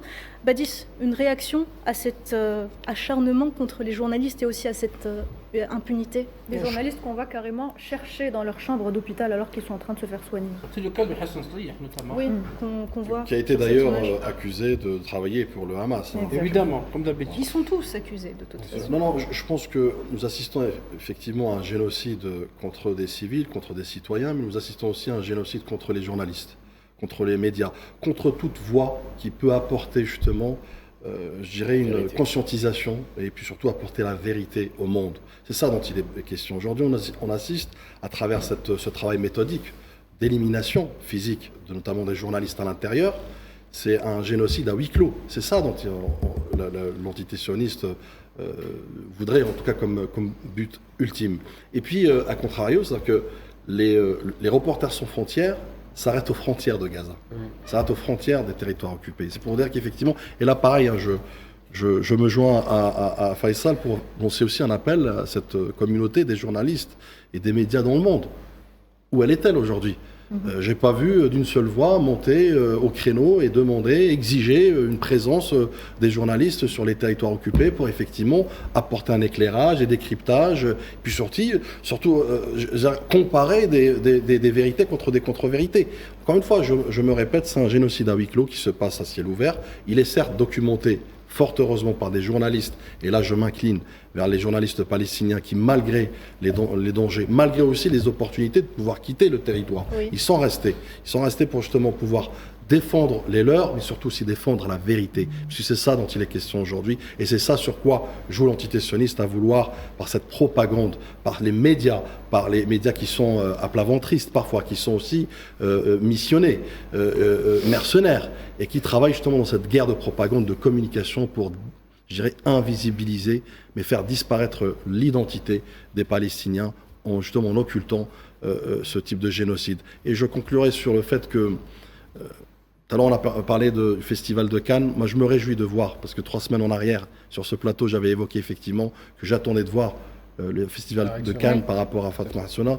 Donc, je me réjouis de voir cette déclaration, ce postulat responsable notamment, et qui plus est par une actrice que j'admire beaucoup. Mais au-delà de ça, au-delà des mots, c'est-à-dire qu'aujourd'hui, il faut casser cette chape de plomb, il faut casser cette voie du silence, à travers, pourquoi pas, du cinéma engagé, du cinéma révolutionnaire. Le cinéma de tout temps a été aux côtés des révolutions et des causes justes. Et puis surtout aussi faire converger l'art, la diplomatie populaire, les peuples humanistes et humanitaires vers une seule cause qui est celle de défendre un peuple qui se fait tuer au grand jour et aux grandes dames justement de la communauté internationale qui reste impuissante. À ce jour, l'entité sioniste a tué, Badis, 215 journalistes, photographes et caméramans. C'est du jamais vu dans l'histoire. Même dans les guerres de haute intensité, on n'a pas vu un nombre aussi élevé de reporters. C'est pas tué, c'est assassiné. C'est assassiné. Oui, c'est assassiné. C'est un assassinat ciblé, c'est voulu, c'est délibéré, etc. Parce que Fatma Hassouna a été ciblée par un missile qui a été tiré à 1h du matin contre l'appartement de sa famille en tuant elle et toute sa famille. Ça veut dire qu'il massacre. Hassan Soueilah, il a été ciblé 2 fois, comme l'a souligné Nariman. Il était à l'hôpital, il se soignait, ils ont bombardé le 2e étage. Et comme il a échappé par miracle, il est passé à un étage supérieur, ils ont le lendemain bombardé le 3e étage. Ça veut dire que c'est vraiment délibéré. On veut éliminer les voix qui rapportent certains témoignages et qui montrent au grand jour les drames et les massacres commis par l'antisémitisme. Mais ce qui est dingue aussi, Gamal, c'est cette impunité. On le voit, les ONG dénoncent, les ONG appellent à protéger ces journalistes, mais rien n'est fait parce qu'il y a certains États qui continuent de protéger coûte que coûte l'entité sioniste pour justement la laisser continuer dans cette impunité. Comment est-ce qu'on explique ça? Simplement parce que les papas et les mamans ne vont pas tuer leurs enfants. Israël est la fabrication de l'Occident. Ce n'est pas des Juifs, ce sont des Occidentaux qui occupent une terre qui s'appelle la Palestine. Donc évidemment, ils ne vont pas dénoncer leur petit garnement qui va assassiner des gens, parce qu'il alimente en armes, il alimente en argent. Il y a une chose qui peut être faite par rapport à cela, et je tiens à le dire parce qu'on a parlé beaucoup de constats de tristesse et de massacre. Il y a une action internationale qui est conduite qui s'appelle BDS, boycott des investissements, sanctions. Tout le monde doit participer à cela. Boycott illimité de toutes les enseignes qui ont participé au génocide et qui ont soutenu. Ensuite, boycott illimité évidemment de l'entité sioniste. Rien ne doit être acheté à ces gens-là. Ce sont des criminels. On ne finance pas la barbarie. Et pour finir, il y a une marche qui doit être organisée, Marche to Gaza, le 15 juin, une marche populaire internationale qui est en train de se mettre en place. Il y a, je crois, une 50aine de pays maintenant qui sont en train de se coaliser par rapport à ça. On va tenter, espérer, de pouvoir forcer peut-être le barrage Rafah en Égypte. Mais il n'en demeure pas moins que la conscience collective humaine doit être mobilisée. Donc pourquoi expliquer que les Occidentaux ne condamnent pas le monstre qu'ils ont créé? Je ne parle pas des peuples, je parle bien des dirigeants, parce que les peuples sont totalement contre Israël maintenant, simplement parce que c'est leur production, ils en ont besoin. C'est un agent qui est en place, c'est un policier qui gère le coffre-fort du Moyen-Orient. C'est uniquement ça. Tout le reste, c'est une fabrication pour nous endormir. Vadis, une question pour vous, Vadis. Est-ce que vous pensez qu'aujourd'hui, il est indispensable de constituer un front de résistance médiatique et culturelle? Un front de résistance médiatique tout court, enfin un front de résistance tout court en fait, c'est qui englobe, et c'est là où je veux en venir, c'est qu'il ne faut pas segmenter les luttes, il faut les faire converger. Il faut y aller comme un seul homme. Absolument, en fait. Comme une seule voix, c'est ce que j'évoquais tout à l'heure, que ce soit la communauté du cinéma, des médias, des artistes, la société civile, les peuples. Parce qu'en fait, finalement, c'est quoi? On est en train d'évoquer ce que j'ai dit tout à l'heure en introduction, une cause commune qui est celle de défendre l'humain. C'est notre humanité qui est en jeu aujourd'hui. C'est notre humanisme qui est en jeu. Parce qu'aujourd'hui, nous sommes en train de vivre à travers ce génocide un humanisme qui a été banni, qui a été sacrifié sur le territoire. Sacrifié aussi par les nations arabes, Vadis. Les nations arabes, mais pas que. Maintenant, si vous me demandez effectivement sur quel levier, encore une fois, moi j'aime croire qu'effectivement c'est synergiser les luttes. Quand vous évoquiez le monde arabe, il n'y a pas que le monde arabe. Il y a l'Occident. Les dirigeants. Non, mais j'y viens justement. Le monde arabe incluant effectivement la société civile. Moi, j'ai, à titre personnel, vécu une expérience justement où on avait regroupé, sous l'égide du président de la République Al-Majid Tebboune, il y a 2 ans en arrière, regroupé toutes les sociétés civiles arabes, justement, où on a évoqué cette cause commune, qui est la cause juste, qui est celle du peuple palestinien. Et figurez-vous qu'on ne divergeait pas sur les fondamentaux, à savoir défendre l'indépendance et la liberté des individus, de l'humain, mais surtout des Palestiniens aujourd'hui. Donc, je pense qu'il y a un agrégat de plusieurs facteurs sur lesquels il y a une réflexion à mener. Mais au-delà de la réflexion, puisque le temps nous est compté aujourd'hui, le temps, les Palestiniens ne l'ont pas. Les 89 premiers jours du post-17 octobre, nous avons assisté à plus de 530 bombardements par jour dans le territoire le plus dense du monde. Figurez-vous, quand nous, on sursaute pour un simple éclat de pétard. Donc, les bombardements ne font que s'intensifier. Mais c'est normal, parce que c'est le début de la fin aussi pour l'entité sioniste, parce qu'ils sentent la fin arriver. Et puis vous savez, Netanyahou, il a indexé, c'est ce qui fait sa dangerosité aussi, il a indexé sa guerre militaire avec sa guerre politique, à lui. Donc sa carrière politique. C'est ce qui le rend dangereux, mais surtout aveugle notamment. Donc oui, il faut créer des synergies, il faut repenser aussi les institutions, les instances, notamment les organismes. On peut parler du Conseil de sécurité. Et là, j'évoque, on peut pas, et d'ailleurs Excellence l'ambassadeur tout à l'heure l'a évoqué, le rôle de l'Algérie prépondérant, avec d'autres effectivement États. Mais l'Algérie a beaucoup contribué, elle a beaucoup aussi joué un rôle dans le changement des paradigmes, mais aussi le changement des lignes. Et Les ce qui lignes lui a ont bougé. valu d'être ciblé. Ça, je ne suis pas chauvin, mais si je dis aujourd'hui que par exemple des pays comme l'Espagne, la Norvège, l'Islande, l'Irlande, Luxembourg, Malte et la Slovénie ont émis un communiqué commun aujourd'hui hier, pour justement exhorter, mais exiger l'arrêt et aller vers un cessez-le-feu, mais surtout bâtir la paix, c'est aussi grâce à des rôles comme l'Algérie au sein du Conseil de sécurité depuis janvier 2024. Le projet de résolution du cessez-le-feu, c'est l'Algérie qui a été justement la principale instigatrice. Oui. Il y a eu beaucoup d'initiatives diplomatiques, politiques qui ont été menées justement,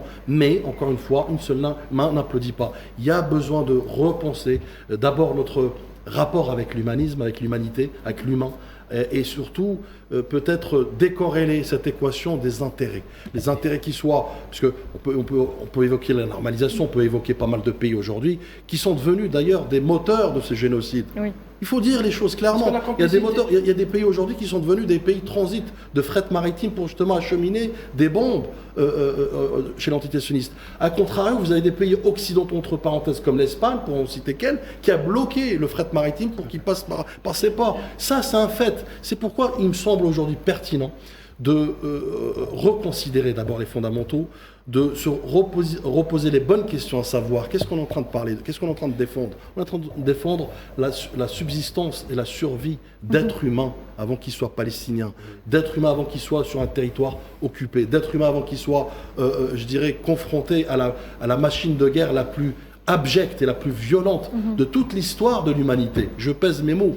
Aujourd'hui, l'entité sioniste ne s'en cache pas. Elle a un projet religieux, un projet de remodeler le Moyen-Orient, et elle y arrive, comme disait tout à l'heure Gamal, elle a des ballons d'essai, elle essaye de tenter de voir, et aujourd'hui, figurez-vous que la communauté internationale et la scène internationale restent, je dirais, aphone, restent impassibles. Pourquoi ? Parce que parfois des raisons d'intérêt conjoint, d'intérêt politique, géopolitique font que nous ne pouvons pas arriver. Mais encore une fois, je persiste et signe que grâce à des dynamiques comme celle portée par l'Algérie, par d'autres pays, notamment occidentaux, Israël, en tout cas l'entité sioniste aujourd'hui, est en train de s'isoler d'une manière très sensible. C'est tout ce qu'on espère en tout cas, Badis Nissa. Merci à tous d'avoir été là ce soir. Merci également à nos invités. Je tiens également à remercier Mohamed Khatel et Khairdine Batache qui ont contribué à la traduction de l'ambassadeur de Palestine à Alger. Mesdames et messieurs, merci de nous rester fidèles. Rendez-vous samedi prochain à 21h.